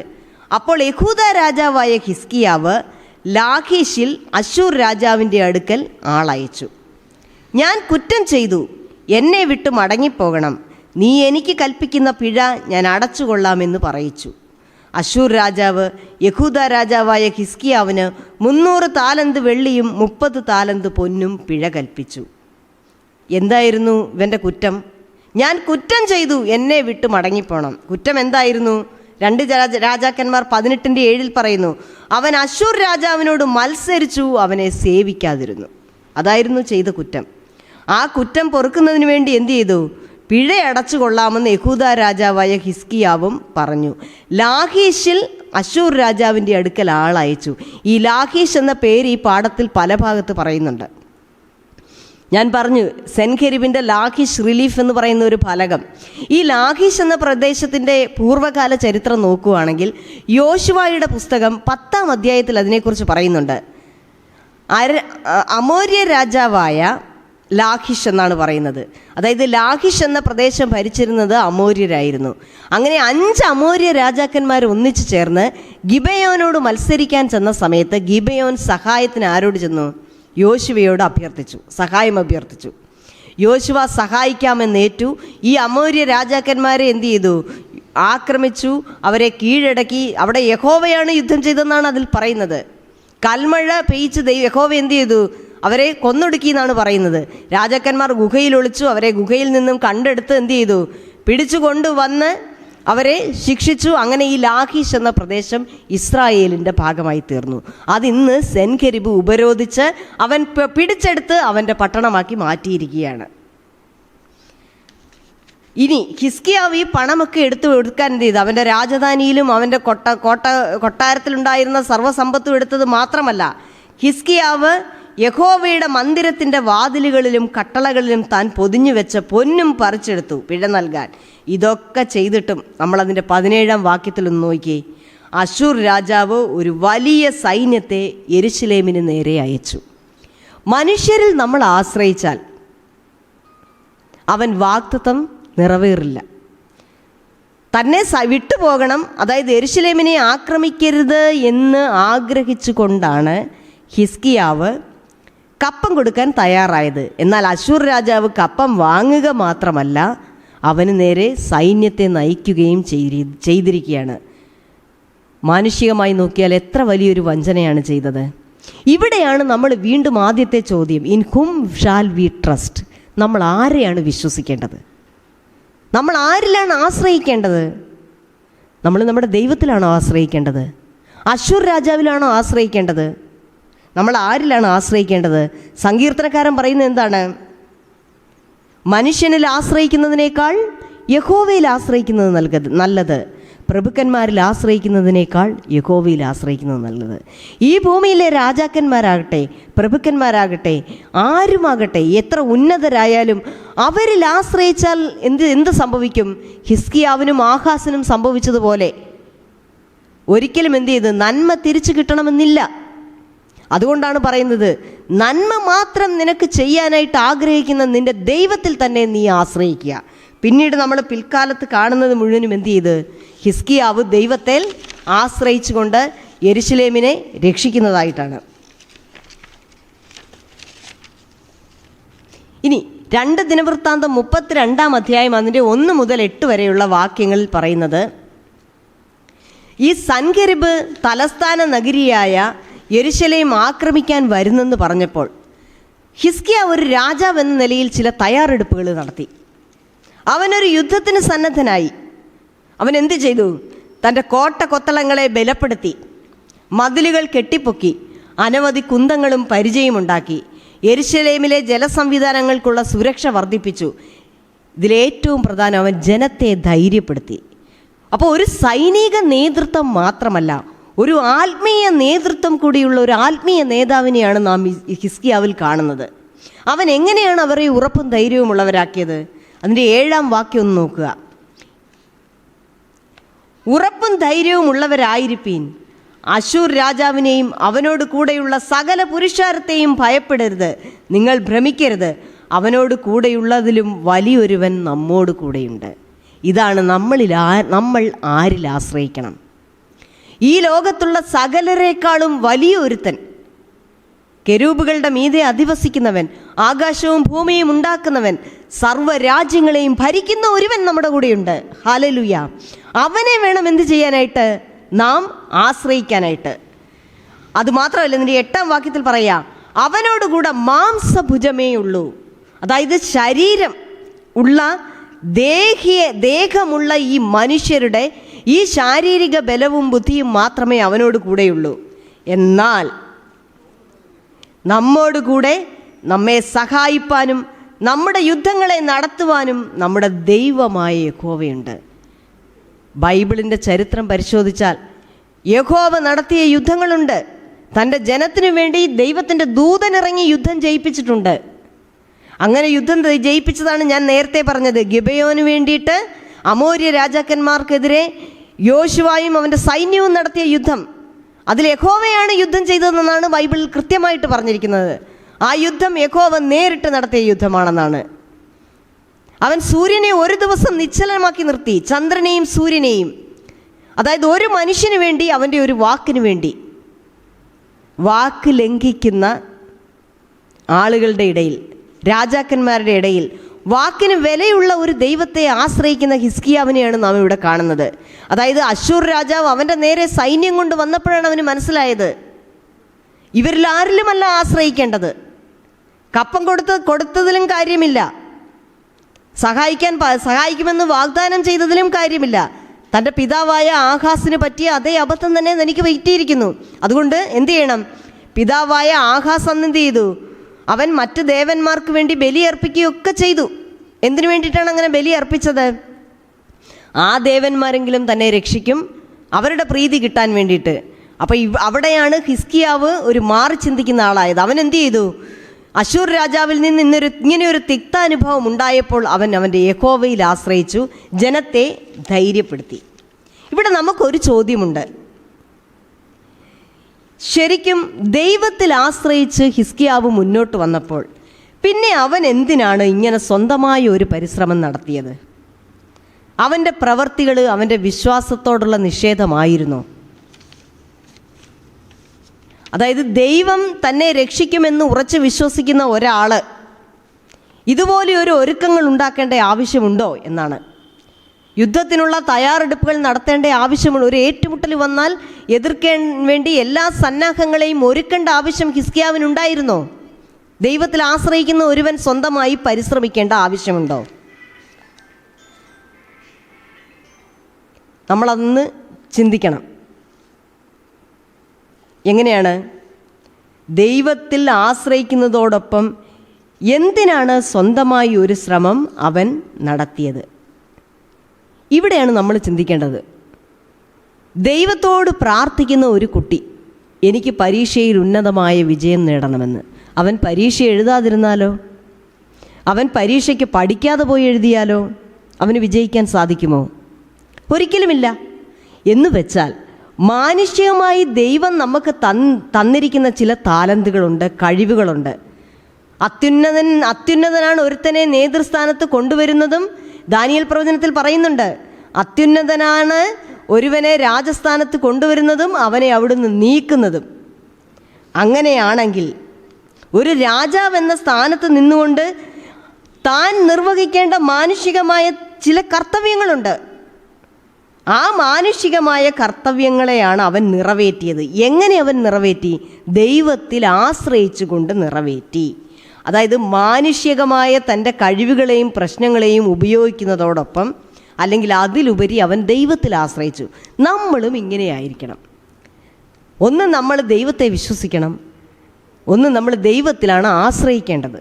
അങ്ങനെ ദൈവത്തിൽ ആശ്രയിക്കുമ്പോൾ ദൈവം നമുക്ക് തന്ന താലന്തുകളെയും പ്രയത്നങ്ങളെയും ദൈവവേലയ്ക്കായിട്ട് ഉപയോഗിച്ചുകൊണ്ട് അതിനെ ഉപയോഗപ്പെടുത്തിക്കൊണ്ട് വേണം നാം ദൈവത്തിൽ ആശ്രയിക്കാൻ. നിഷ്ക്രിയരായിരിക്കുകയല്ല ചെയ്യേണ്ടത്.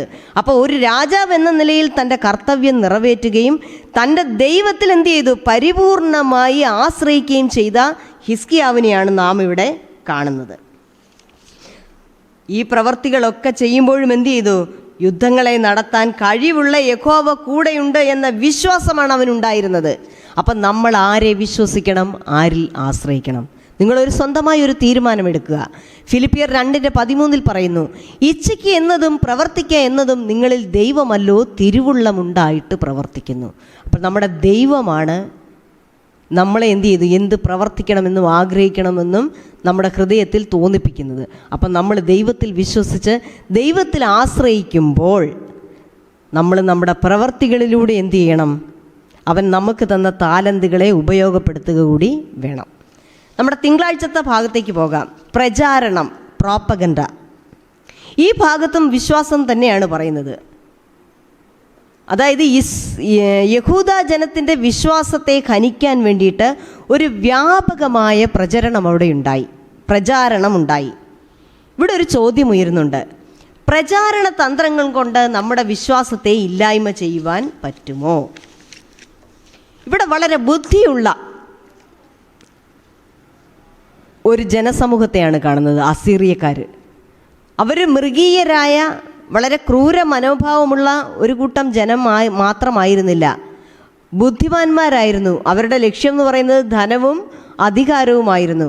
അതായത് നാശമുണ്ടാക്കണമെങ്കിൽ എന്ത് ചെയ്യണം? ബലപ്രയോഗം നടത്തണം.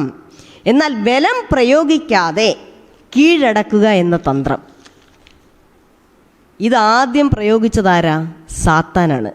ഏദനിൽ സാത്താൻ എന്ത് ചെയ്തു? ഉപയോഗിച്ച അതേ തന്ത്രമാണ്.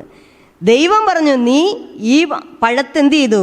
തിന്നുകയും അരുത്, തൊടുകയും അരുത്. സാത്താൻ എന്ത് പറഞ്ഞു? നിങ്ങൾ മരിക്കയില്ല നിശ്ചയം. ഒരു കാര്യം കൂടെ അവൻ പറഞ്ഞു, വാസ്തവമായി ദൈവം അങ്ങനെ കൽപ്പിച്ചിട്ടുണ്ടോ? അവരിലൊരു സംശയം ഉളവാക്കുവാനായിട്ടും ആ സംശയം ജനിപ്പിച്ചുകൊണ്ട് തന്നെ എന്ത് ചെയ്തു? അവരോടൊരു കള്ളസാക്ഷ്യം പറയാണ്, ഇത് തിന്നുന്ന നാളിൽ നിങ്ങൾ എന്ത് ചെയ്തു? മരിക്കയില്ല, നിങ്ങളുടെ കണ്ണ് തുറക്കുമെന്നാണ് പറഞ്ഞത്. അപ്പം നോക്കിയേ, ഇതേപോലെ തന്നെ അവരെ പാപത്തിലേക്ക് കൊണ്ടുവന്ന പോലെ തന്നെ ഒരു തന്ത്രപരമായ നീക്കമാണ് അശൂർ രാജാവും ചെയ്തത്. അവൻ എന്ത് ചെയ്തു? തൻ്റെ സൈന്യാധിപനായ രബ്ഷാക്കയെ അയച്ച് അശൂരിൽ ആശ്രയിക്കുവാനായിട്ട് യഹൂദ ജനത്തെ പ്രേരിപ്പിച്ചു. അവൻ യഹൂദ ഭാഷയിൽ വിളിച്ചു പറയുകയാണ് അവരോട്, നിങ്ങൾ എന്ത് ചെയ്യണം? നമുക്ക് നോക്കാം, യെശയ്യാ പ്രവചനം 36-ാം അധ്യായം അതിൻ്റെ 14-ഉം 15-ഉം. ഹിസ്കിയാവ് നിങ്ങളെ ചതിക്കരുത്, അവന് നിങ്ങളെ വിടിവിപ്പാൻ കഴിയുകയില്ല. യഹോവ നമ്മെ നിശ്ചയമായും വിടുവിക്കും, ഈ നഗരം അശൂർ രാജാവിൻ്റെ കയ്യിൽ ഏൽപ്പിക്കുകയില്ല എന്ന് പറഞ്ഞ് ഹിസ്കിയാവ് നിങ്ങളെ യഹോവയിൽ ആശ്രയിക്കുമാറാക്കുകയും അരുത്. ഹിസ്കിയാവിന് നിങ്ങൾ ചെവി കൊടുക്കരുത്. ആദ്യമായി അവൻ ചെയ്യുന്നത് ദൈവത്തെ നിഷേധിക്കാനായിട്ട് അവരെ പ്രേരിപ്പിക്കുകയാണ് ചെയ്യുന്നത്. അതായത് ആയുധം കൊണ്ട് കീഴടക്കുന്നതിനേക്കാളും വളരെ എളുപ്പമാണ് മസ്തിഷ്ക പ്രക്ഷാളനം വഴി, അതായത് ബ്രെയിൻ വാഷ് ചെയ്ത് എന്ത് ചെയ്തു, അവരുടെ വിശ്വാസത്തെ ഇല്ലായ്മ ചെയ്ത് അവരുടെ ആത്മവീര്യം കെടുത്തി അവരെ നിഷ്ക്രിയരാക്കുക. കാരണം ഇതിന് ചില കാരണങ്ങളുണ്ട്. അവൻ ഇത് പറയുമ്പോൾ പറയുന്നത് എന്താണെന്ന് ചോദിച്ചാൽ, തൊട്ടടുത്ത് കിടന്ന ഇസ്രായേലിന് സംഭവിച്ച വിധി മനസ്സിലാക്കിയിരിക്കുന്ന ഒരു ആളാണ് റബ്ശാക്കെ. യെരുശലേം അതുപോലെ എന്ത് ചെയ്തു, അതുകൊണ്ട് തന്നെ യെരുശലേമും നശിക്കുമെന്ന് തന്നെയാണ് അവൻ വിശ്വസിച്ചത്. അത് ആ ജനത്തെ വിശ്വസിപ്പിക്കുവാനായിട്ടാണ് ഈ വാദമുഖങ്ങൾ അവൻ ഉയർത്തിയത്. ഇസ്രായേൽ പരിപൂർണമായി നശിച്ചു. എന്തുകൊണ്ടാണ്? ദൈവത്തിൻ്റെ ജനമാണെന്ന് പറഞ്ഞിട്ട് ദൈവം എന്തുകൊണ്ട് അവരെ വിടുവിച്ചില്ല? അതുകൊണ്ട് തന്നെ ബാക്കി 46 പട്ടണങ്ങളും ഞങ്ങൾ പിടിച്ചെടുത്തു, ഞങ്ങളുടെ കയ്യിലുണ്ട്. ഈ യെരുശലേം മാത്രമേ ഉള്ളൂ. ഈ യെരുശലേമിനെ ദൈവം വിടുവിക്കുമോ? അങ്ങനെയാണെങ്കിൽ ഇസ്രായേലിലെ ശമര്യയെ എന്തുകൊണ്ട് വിടുവിച്ചില്ല? അപ്പോൾ അശ്ശൂർ രാജാവ് പിടിച്ചടക്കിയ ഒരു ദേശത്തെ ഒരു ദേവന്മാരിൽ ആ രാജ്യത്തെ ഒരു ദൈവങ്ങൾക്കും അവൻ്റെ കയ്യിൽ നിന്ന് വിടുവിപ്പാനായിട്ട് സാധിച്ചില്ല. അതുകൊണ്ട് തന്നെ ഈ യെരുശലേം എന്ന നഗരം എന്ത് ചെയ്തു? പിടിച്ചെടുക്കുമെന്നും അത് നശിപ്പിക്കും. അവിടെ നിങ്ങളിപ്പോൾ ആരാധിക്കുന്ന നിങ്ങളുടെ ദൈവമായ യഹോവയ്ക്ക് നിങ്ങളെ വിടുവിക്കാൻ കഴിയുകയില്ല എന്ന് അവൻ ഈ മുൻവിധി, ഇസ്രായേലിൻ്റെ വന്നു ഭവിച്ച നാശം മനസ്സിൽ ഓർത്തുകൊണ്ട് മുൻവിധിയോടെ സംസാരിക്കുകയാണ് ചെയ്യുന്നത്. 2 രാജാക്കന്മാർ 18:21 പറയുന്നു, ആരെ ആശ്രയിച്ചിട്ടാകുന്നു നീ എന്നോട് മത്സരിക്കുന്നത്? ചതഞ്ഞ ഓടക്കോലായ മിസ്രയീമിലല്ലോ നീ ആശ്രയിക്കുന്നത്. ഇനി രണ്ടാമത്തെ കാര്യം, അവൻ ഉറച്ച് വിശ്വസിക്കാൻ, ഇവരെ ബ്രെയിൻ വാഷ് ചെയ്യാനുള്ള രണ്ടാമത്തെ കാരണം എന്ന് ചോദിച്ചാൽ, മിസ്രയീം എന്ന് പറയുന്നത് ഒരു ചതഞ്ഞ ഓടക്കോലാണ്. നിങ്ങൾ മിസ്രയീമിനെ കൂടെ കൂട്ടുകൂടിക്കൊണ്ട് അശ്ശൂർ രാജാവിനെതിരെ നീങ്ങാൻ നിൽക്കുകയാണ്. അശ്ശൂർ രാജാവിന് എന്ത് ചെയ്തു? വളരെ പെട്ടെന്ന് നിഷ്പ്രയാസം കീഴടക്കാവുന്ന ഒരു രാജ്യമാണ് മിസ്രയീം, ഈജിപ്റ്റ്. ആ ഈജിപ്റ്റിലാണോ നിങ്ങൾ ആശ്രയിക്കുന്നത്? അടുത്ത ചോദ്യം, നിങ്ങളുടെ ദേവന്മാരുടെ പൂജാഗിരികളെയും യാഗപീഠങ്ങളെയും ഹിസ്കിയാവ് നശിപ്പിച്ചു. യെരുശലേമിലുള്ള യാഗപീഠത്തെ ആരാധിക്കാൻ പറയുന്നു. ഇനി എങ്ങനെ ദൈവത്തെ നിങ്ങൾ ആശ്രയിക്കും? ഈ വാക്യം പ്രത്യേകം ശ്രദ്ധിക്കണം. നിങ്ങളുടെ ദേവന്മാരുടെ പൂജാഗിരികളും യാഗപീഠങ്ങളും ഹിസ്കിയാവ് നശിപ്പിച്ചു. അവിടെ രബ്ശക്ക പറഞ്ഞു വെക്കുന്നത് എന്താണെന്ന് ചോദിച്ചാൽ, ഹിസ്കിയാവിൻ്റെ പിതാവായ ആഖാസിൻ്റെ കാലത്ത് അവൻ സകലമാന ദേവന്മാർക്കും ബലിപീഠങ്ങളും പൂജാഗിരികളും രാജ്യം മുഴുവനും ഉണ്ടാക്കി. ഇതിനെയൊക്കെ എന്ത് ചെയ്തു? യഹൂദ ജനം ആരാധിക്കാനായിട്ട് അവൻ പ്രേരിപ്പിക്കുകയും അവരാരാധിക്കുകയും ചെയ്തു. ചെറിയൊരു കൂട്ടം മാത്രമേ ദൈവത്തെ ആരാധിക്കുന്നവരുണ്ടായിരുന്നുള്ളൂ. അപ്പോൾ എന്ത് ചെയ്തു? നിങ്ങൾ ആരാധിച്ചിരുന്ന ആ ദൈവങ്ങളാണ് യഥാർത്ഥ ദൈവം. അതാണ് രബ്ശക്ക പറഞ്ഞു വയ്ക്കുന്നത്. ആ ദൈവങ്ങളെ മുഴുവനും എന്ത് ചെയ്തു? ഈ ഹിസ്കിയാവ് നശിപ്പിച്ചു. അവരുടെ പൂജാഗിരികളും യാഗപീഠങ്ങളും നശിപ്പിച്ചു, നിങ്ങളുടെ ആ ദൈവങ്ങളുടെ. ഇനി നിങ്ങൾ ആരോട് യാചിക്കും രക്ഷയ്ക്ക് വേണ്ടിയിട്ട്? നിങ്ങളെ ഇനി ആര് വിടുവിക്കും? എന്നിട്ട് അവൻ പറഞ്ഞിരിക്കുന്നത് എന്താണ്? ഹിസ്കിയാവ് പറയുകയാണ് നിങ്ങളോട്, യെരുശലേമിലുള്ള യാഗപീഠത്തിൽ ആരാധിക്കാൻ പറയുന്നു. ഇനി അപ്പോൾ എന്ത് ചെയ്തു? യെരുശലേമിലുള്ള യാഗപീഠത്തിൽ ആരാധിക്കാൻ പറയുന്ന നിങ്ങളോട്, യഹൂദ ജനത്തോട് പറയാണ്, അതല്ല നിങ്ങളുടെ ദൈവം. യെരുശലേമിൽ ആൻ്റെ ആലയത്തിൽ അധിവസിക്കുന്നവനല്ല നിങ്ങളുടെ ദൈവം. നിങ്ങളുടെ ദൈവം എന്ത് ചെയ്തു? ആകാശിൻ്റെ കാലത്തുണ്ടാക്കിയ ദേവന്മാരാണ്. ആ ദേവന്മാരെ ഹിസ്കിയാവ് നശിപ്പിച്ചു. ഇനി എങ്ങനെ ആ ദൈവങ്ങൾ നിങ്ങളെ പ്രീതിപ്പെടുത്തും? ആ ദൈവങ്ങളെ നിങ്ങൾ ഇനി എങ്ങനെ പ്രീതിപ്പെടുത്തും? ആ ദൈവങ്ങൾ ഇനി എങ്ങനെ നിങ്ങളെ രക്ഷിക്കും? അപ്പോൾ ഒരു മാനുഷിക കാഴ്ചപ്പാടിൽ നിന്ന് ഈ വ്യൂ പോയിൻറ്റ്സ്, ഈ വീക്ഷണങ്ങളെല്ലാം അവതരിപ്പിക്കുമ്പോൾ രബ്ശക്ക വിചാരിക്കുന്നത് എന്താണ്? സകലതും നഷ്ടപ്പെട്ട ഒരവസ്ഥയിലാണ് യെരുശലേം. അതാണ് അവരോട് പറയുന്നത്. മിസ്രയീം ദേശത്തിന് നിങ്ങളെ വിടുവിക്കാൻ കഴിയില്ല. ഈ ആഹാസ് യഹോവ നിങ്ങളെ വിടുവിക്കുമെന്ന് പറയുന്നത് വെറുതെയാണ്. ഇസ്രായേലിനെ വിടുവിക്കാൻ കഴിയാത്ത യഹോവ എങ്ങനെയാണ് യെരുശലേമിനെ വിടുവിക്കുന്നത്? പിന്നെ നിങ്ങളുടെ ദൈവങ്ങൾ യഹോവയല്ല നിങ്ങളുടെ ദൈവം, ദേവന്മാരാണ്. അതുകൊണ്ട് അവരുടെ യാഗപീഠങ്ങളും ബലിപീഠങ്ങളും നശിപ്പിച്ചു. ഇനി ആ ദേവന്മാരിൽ നിങ്ങൾ എങ്ങനെ ആശ്രയിക്കും? ഒന്ന് ആലോചിച്ച് നോക്കി. ഇവിടെയാണ് നമ്മൾ ചിന്തിക്കേണ്ടത്. ഒരു വഴി മനുഷ്യന് ചൊവ്വായി തോന്നുന്നു, എന്നാൽ യഹോവയുടെ വഴി വേറെ തന്നെ. രക്ഷക മാനുഷികമായ കാഴ്ചപ്പാടിൽ നിന്നുകൊണ്ട് ഈ ജനത്തിൻ്റെ വിശ്വാസത്തെ ഇല്ലാതാക്കാൻ വേണ്ടി അവൻ പ്രചാരണം നടത്തുമ്പോൾ അത് അവൻ്റെ വഴിയാണ്. എന്നാൽ ആ യെരുശലേമിലെ ജനത്തിൻ്റെ രക്ഷയ്ക്കായി ദൈവം കരുതി വെച്ചൊരു വഴിയുണ്ട്. അത് രക്ഷക മനസ്സിൽ പോലും ചിന്തിക്കാത്തൊരു വഴിയാണ്. നമ്മുടെ ജീവിതത്തിലും ഇങ്ങനെയാണ്. നമ്മുടെ ജീവിതത്തിലും നമ്മുടെ വിശ്വാസത്തെ തളർത്തുന്ന ഇതുപോലെയുള്ള സാഹചര്യങ്ങൾ ഒരുപാട് നമുക്ക് പെട്ടെന്ന് വരാം. അല്ലെങ്കിൽ അത്തരം കാര്യങ്ങളിൽ നമ്മൾ ചെന്ന് പെട്ടെന്ന് വരാം. അന്ന് നമ്മൾ എന്ത് തീരുമാനമാണ് എടുക്കേണ്ടത്? നമ്മൾ ആരിലാണ് ആശ്രയിക്കേണ്ടത്? നമ്മൾ മിസ്രൈമിലാണോ ആശ്രയിക്കേണ്ടത്? അശ്ശൂരിലാണോ ആശ്രയിക്കേണ്ടത്? അതോ നമ്മുടെ ജീവനുള്ള ദൈവത്തിലാണോ നാം ആശ്രയിക്കേണ്ടത്? നിങ്ങളൊന്ന് ചിന്തിക്കുക. ദൈവത്തെ വിശ്വസിക്കാതിരിക്കാനായിട്ട് സാത്താനാൽ നാം പ്രേരിപ്പിക്കപ്പെടുമ്പോൾ ഹിസ്കിയാവിനെ പോലെ എന്തു ചെയ്തു? ദൈവത്തിൽ ബലപ്പെടുക, ആശ്രയിക്കുക, അവൻ സകലത്തിനും മതിയായവനാണെന്ന് വിശ്വസിക്കുക. ലാഖീഷ് റിലീഫിൽ രേഖപ്പെടുത്തിയ ചരിത്രത്തിൽ സെൻഖരീബ് യെരുശലേമിനെ പിടിച്ചടക്കിയതായിട്ട് രേഖപ്പെടുത്തിയിട്ടേയില്ല. ബാക്കി പട്ടണങ്ങൾ രേഖപ്പെടുത്തിയെന്നും സെൻഖരീബ് യെരുശലേമിനെ പ്രതിരോധിച്ചുമെന്നാണ്, അല്ല ഉപരോധിച്ചുമെന്നാണ് എഴുതിയിരിക്കുന്നത്. നമ്മുടെ ചൊവ്വാഴ്ചത്തെ ഭാഗം ഉലഞ്ഞു എന്നാൽ വിസ്മരിക്കപ്പെട്ടില്ല, ഷെയ്ക്കൺ ബട്ട് നോട്ട് ഫോർസേക്കൺ. ഇവിടെ രബ്ശക്കേയുടെ വാക്ചാതുര്യം അറിഞ്ഞ് ഹിസ്കിയാവ് വസ്ത്രം കീറി രട്ടുടുത്ത് യഹോവയുടെ ആലയത്തിൽ ചെന്നു. ഹിസ്കിയാവിനെ ഉലച്ചതെന്താണ്? എന്തായിരിക്കാം അവന് ഇത്രമാത്രം ദുഃഖം വരാനായിട്ടുള്ള കാരണം? സെൻഖെരീബിൻ്റെ ആക്രമണം എന്ന് പറയുന്നത് യെരുശലേമിനെ നേരിട്ട് ആക്രമിക്കുകയല്ല ചെയ്തത്. അതിനേക്കാളും അവനെ വേദനിപ്പിച്ചത് അവൻ്റെ വിശ്വാസത്തിന്മേലുള്ള സെൻഖെരീബിൻ്റെ ആക്രമണമായിരുന്നു. അതവന് സഹിക്കാനായില്ല. അതവൻ്റെ പ്രാർത്ഥനയിൽ തന്നെ തെളിയുന്നുണ്ട്. നമ്മുടെ മനപ്പാഠവാക്യവും ആ പ്രാർത്ഥനയാണ്. യെശയ്യാ പ്രവചനം 37-ാം അധ്യായം അതിൻ്റെ 10-ാമത്തെ വാക്യം. യെരുശലേം അശ്ശൂർ രാജാവിൻ്റെ കയ്യിൽ ഏൽപ്പിച്ചു കളയുകയില്ല എന്ന് നീ ആശ്രയിക്കുന്ന നിൻ്റെ ദൈവം നിന്നെ ചതിക്കരുത്. ആ ഭീഷണി കത്ത് യഹോവയുടെ സന്നിധിയിൽ വിടർത്തി ഹിസ്കിയാവ് യഹോവയോട് പ്രാർത്ഥിച്ചു. അവൻ യഹോവയോട് പ്രാർത്ഥിച്ചത് എങ്ങനെയാണ്? സെൻഖെരീബിൽ നിന്നും അവന് ലഭിച്ച ആ സന്ദേശവുമായി കൊണ്ടുവന്നിട്ടാണ്. ആ സന്ദേശത്തിൽ എഴുതിയിരിക്കുന്നത് എന്താണ്? അശ്ശൂർ രാജാവിൻ്റെ കയ്യിൽ യെരുശലേമിനെ ഏൽപ്പിച്ച് കളയില്ല എന്ന് നിന്റെ ദൈവം നിന്നോട് പറയുന്നുണ്ടെങ്കിൽ നീ അതിൽ ആശ്രയിക്കരുത്, നീ ആ ചതിയിൽ വീഴരുത്. അതായത് ദൈവത്തെ ഒരു ചതിയനായി ഇവിടെ പ്രചരിപ്പിക്കുകയാണ് സെൻഖെരീബ് ചെയ്തത്. തൻ്റെ ദൈവത്തെ നിന്ദിച്ചുകൊണ്ടുള്ള, തൻ്റെ വിശ്വാസത്തെ ആക്രമിച്ചുകൊണ്ടുള്ള സെൻഖെരീബിൻ്റെ ഈ കത്ത് ഒരുപാട് വിഷമിപ്പിച്ചു ഹിസ്കിയാവിനെ. അതവന് സഹിക്കാൻ മാത്രമായില്ല. അതുകൊണ്ടാണ് അവൻ എന്ത് ചെയ്തത്? ഹിസ്കിയാവ് ദൈവസന്നിധിയിൽ പ്രാർത്ഥിച്ചു. എന്താണ് അവൻ പ്രാർത്ഥിച്ചത്? നമ്മൾ 37-ാം അധ്യായം അതിൻ്റെ 16-ാമത്തെ വാക്യത്തിൽ നീ ഒരുത്തൻ മാത്രം സർവ്വരാജ്യങ്ങൾക്കും ദൈവമാകുന്നു.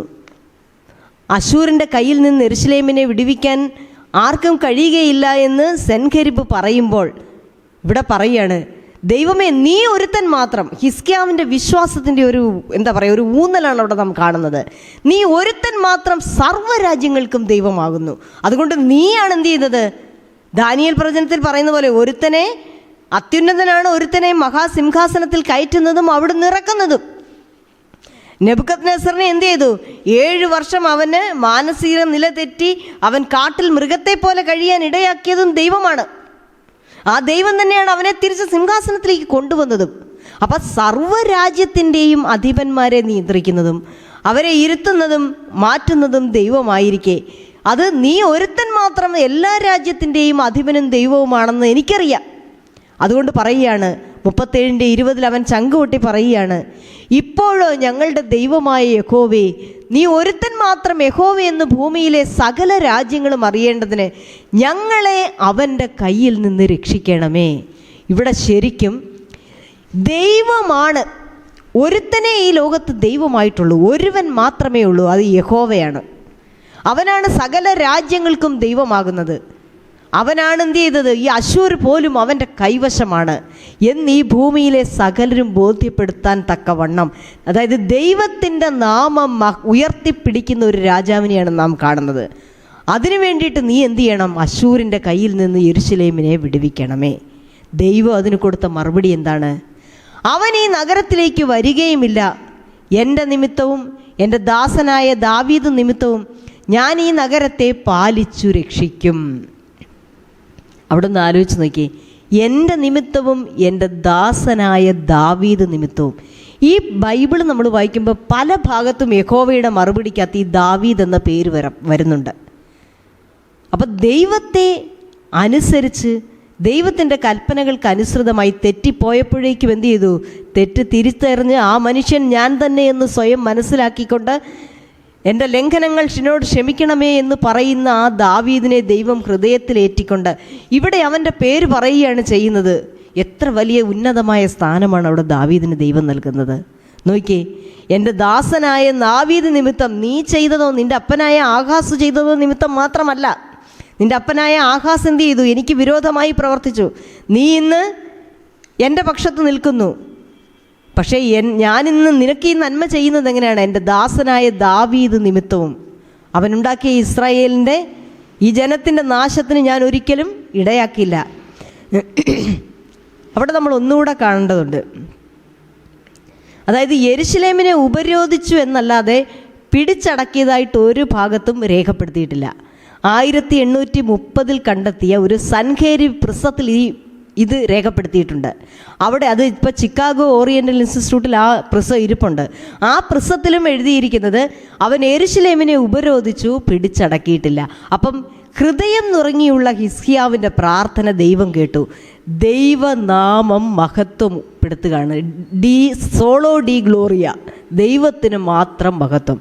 നമ്മുടെ ജീവിതത്തിൽ ഇതുപോലുള്ള പ്രതിസന്ധികൾ വരുമ്പോൾ നമ്മുടെ പ്രാർത്ഥന നമ്മുടെ ദൈവനാമം മഹത്വപ്പെടുത്തുന്നതിന് വേണ്ടി ആയിരിക്കുമോ? നീ എന്ത് തിന്നാലും നീ കുടിച്ചാലും നീ എന്ത് ചെയ്താലും എന്ത് ചെയ്യണം? അത് ദൈവനാമ മഹത്വത്തിന് വേണ്ടി ആയിരിക്കണമെന്നാണ് ബൈബിൾ പറയുന്നത്. നമ്മൾ അതുപോലെയാണോ ചെയ്യുന്നത്? ഒന്ന് നോക്കുക. നമ്മുടെ ബുധനാഴ്ചത്തെ ഭാഗം, കഥയുടെ ശേഷഭാഗം, റെസ്റ്റ് ഓഫ് ദ സ്റ്റോറി, അതിൻ്റെ ബാക്കി ഭാഗം പറയുന്നത് സൻഹേരിബ് യെരുശലേമിനെ ഉപരോധിച്ചു. പക്ഷെ അവൻ അതിനെ പിടിച്ചടക്കാനായില്ല. ഹിസ്കിയാവിൻ്റെ പ്രാർത്ഥനയ്ക്ക് ഉത്തരം ലഭിച്ചു.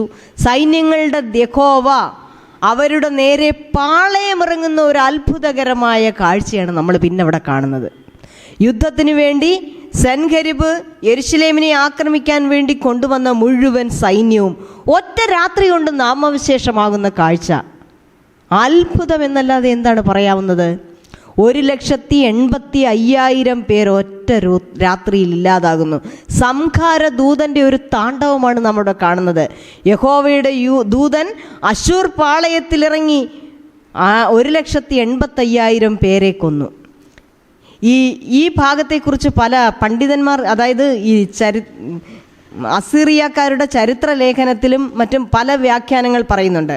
അതായത് അസീറിയൻ ആർമിയുടെ തനക്കെന്ന് പറയുന്നതിൽ രേഖപ്പെടുത്തിയിരിക്കുന്നത് കോളറ വന്ന് ഒറ്റ രാത്രി കൊണ്ട് മുഴുവൻ സൈന്യവും മരിച്ചതായിട്ടാണ്.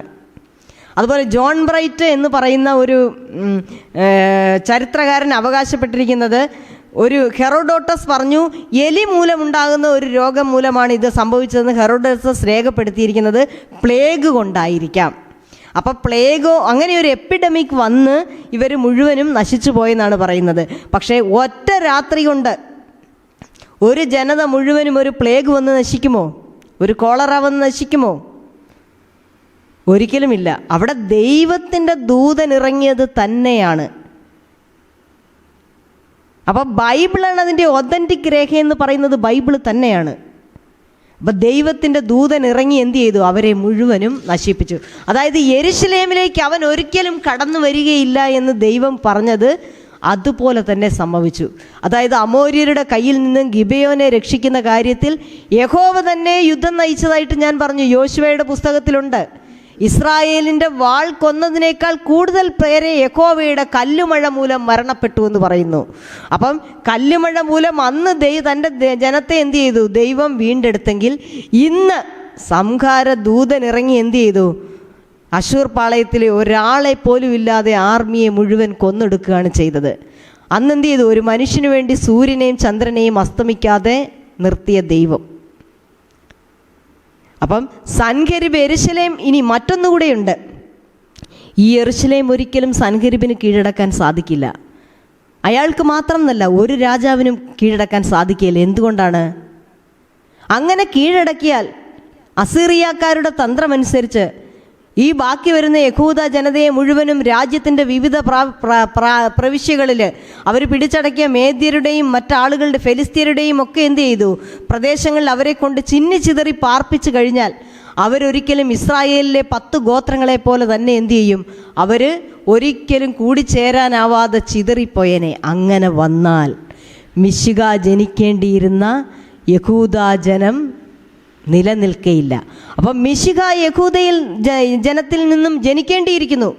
അവൻ ബേത്ലഹേമിൽ ജനിക്കേണ്ടിയിരിക്കുന്നു. അതുകൊണ്ട് തന്നെ ദൈവം അവരെ നശിപ്പിക്കാതെ ആ പ്രത്യാശയെ നിലനിർത്തുന്നതാണ്. അതായത് പ്രതിസന്ധികളിൽ അത്ഭുതം പ്രവർത്തിക്കുന്ന ഒരു ദൈവത്തെയാണ് നാം ഇവിടെ കാണുന്നത്. അതിൻ്റെ ബാക്കി ഭാഗത്ത് പറയുന്നത് എന്താണ്? സെൻഖെരിബ് തിരികെ നിനവയിലേക്ക് മടങ്ങിപ്പോവാണ്. മടങ്ങിപ്പോകുമ്പോൾ ചരിത്രകാരൻ പറയുന്നത് ഇവിടെ 2 മക്കൾ അവനെ ക്ഷേത്ര നമസ്കാര സമയത്ത് കൊന്നെന്നാണ് പറയുന്നത്. പക്ഷെ ചരിത്രത്തിൽ പറയുന്നത് അദ്ദമുൽഷി എന്ന് പറയുന്ന അവൻ്റെ ഒരു മകൻ അവനെ കൊലപ്പെടുത്തിയെന്നാണ് രേഖപ്പെടുത്തിയിരിക്കുന്നത്. അർദ്ദമുഷിയുടെ പേര് മാത്രമേ ഉള്ളൂ ചരിത്രത്തിൽ. എന്തായാലും അവന് സംഭവിച്ചത് അവൻ്റെ മക്കളാൽ തന്നെ കൊല്ലപ്പെട്ടു. യഹോവയുടെ യശസ് അങ്ങനെ ചുറ്റുമുള്ള രാജ്യങ്ങൾ അറിഞ്ഞു. ഹിസ്കിയാവ് പ്രാവർത്തിച്ചതുപോലെ തന്നെ യഹോവേ, നീ ഒരുത്തൻ മാത്രം ദൈവമെന്ന് സകല രാജ്യങ്ങളും അറിയേണ്ടതിന് ഞങ്ങളെ രക്ഷിക്കണമേ. അതുപോലെ തന്നെ സംഭവിച്ചു. യഹോവയാണ് ഈ സംഹാരം നടത്തിയതെന്ന് എല്ലാവരും അറിഞ്ഞു. യെരുശലേമിനെ തൊടാൻ എല്ലാവരും പേടിച്ചു. കാരണം യെരുശലേമിനെ നയിക്കുന്നത് ഹിസ്കിയാവല്ല, അവൻ്റെ ദൈവമായ യഹോവയാണെന്ന് അവർ തിരിച്ചറിഞ്ഞ ഒരു സന്ദർഭമാണ്. നമ്മുടെ ജീവിതത്തിലും വ്യക്തമായും നമുക്ക് പ്രതിസന്ധികളുണ്ടാകുമ്പോൾ, പ്രശ്നങ്ങളുണ്ടാകുമ്പോൾ, നമ്മുടെ ദൈവം നമ്മുടെ ജീവിതത്തിൽ അത്ഭുതങ്ങൾ പ്രവർത്തിക്കുമ്പോൾ ആ അത്ഭുതങ്ങൾ നമ്മുടെ ദൈവത്തിന് വേണ്ടിയുള്ള ഒരു സാക്ഷ്യമായിരിക്കുമോ? അങ്ങനെ ഒരു സാക്ഷ്യം പറഞ്ഞ് മറ്റൊരു സാക്ഷിയെ ഉളവാക്കാനായിട്ട് നമുക്ക് സാധിച്ചിട്ടുണ്ടോ? നമ്മൾ ചിന്തിക്കുക. ഹിസ്കിയാവിനെ പോലെ എന്തു ചെയ്തു? നമ്മളും ദൈവത്തിൻ്റെ മഹത്വം ഉയർത്തിപ്പിടിക്കുന്ന തരത്തിൽ വേണം നമ്മുടെ പ്രാർത്ഥനകളും നമ്മുടെ ജീവിതവും. നമ്മുടെ അടുത്ത ഭാഗത്തേക്ക് നമുക്ക് കടക്കുമ്പോൾ രോഗത്തിലും സമ്പത്തിലും, നമ്മുടെ വ്യാഴാഴ്ചത്തെ ഭാഗമാണ്. ഇവിടെ സാത്താൻ ഹിസ്കിയാവിൻ്റെ മരണം ആഗ്രഹിക്കുന്നു. കാരണം എന്തുകൊണ്ടാണ്? ഹിസ്കിയാവ് മരിച്ച് യെരുശലേം ആക്രമിക്കപ്പെട്ടാൽ മിശിഹായുടെ ജനനം ഉണ്ടാവില്ല. എവിടെ വരെ സാത്താൻ്റെ ചിന്ത പോയെന്ന് നോക്കി. അശൂരിൻ്റെ കയ്യിൽ യെരുശലേമിനെ ഏൽപ്പിച്ച് യഹൂദ ജനത്തെ ചിന്നിച്ചിതറിക്കുന്നത് വെറുതെയല്ല. ഒരു ശേഷിപ്പുണ്ടായാൽ എന്തു ചെയ്യും? ഇശായിയുടെ കുറ്റിയിൽ നിന്നൊരു ശേഷിപ്പുണ്ടാകും. അവൻ്റെ വേരിൽ നിന്നൊരു സന്തതി പൊട്ടിപ്പുറപ്പെടും. അതില്ലാതാക്കാൻ വേണ്ടിയുള്ള സാത്താൻ്റെ ശ്രമമാണ് ഈ അസീറിയക്കാരിലൂടെ നടപ്പിലാകുന്നത്. അപ്പം ഹിസ്കിയാവ് മരണപ്പെടുകയും യെരുശലേം വീഴുകയും ചെയ്താൽ മശിഹ ജനിക്കയില്ല. അതാണ് സാത്താൻ്റെ കണക്കുകൂട്ടൽ. യഹൂദയിൽ നിന്നും ഒരു ശേഷിപ്പില്ലാതെ മശിഹ ജനിക്കുകയില്ല. എന്നാൽ ദൈവം എന്തു ചെയ്തു? സാത്താൻ്റെ കണക്കുകൂട്ടലുകളെ തെറ്റിച്ചു. കർത്താവായ യേശു ക്രിസ്തു പലപ്പോഴും സാത്താൻ്റെ കണക്കുകൂട്ടലുകളെ തെറ്റിച്ചതാണ്. കാരണം എന്തു ചെയ്തു? അവൻ ക്രൂശിൽ ജയോത്സവം കൊണ്ടാടിയപ്പോൾ തന്നെ എന്തു ചെയ്തു? പാപത്തിന്മേൽ ജയം നേടിയപ്പോൾ തന്നെ തൻ്റെ മക്കളെ എന്നേക്കുമായി നശിപ്പിക്കാമെന്നുള്ള സാത്താൻ്റെ ഒരു വലിയ ആഗ്രഹത്തെ തന്നെ എന്തു ചെയ്തു? ഇല്ലാതാക്കുകയാണ് ചെയ്യുന്നത്. ഇനി ഇവിടെ പറയുന്നത് എന്താണ്? രോഗത്തിലും സമ്പത്തിലും.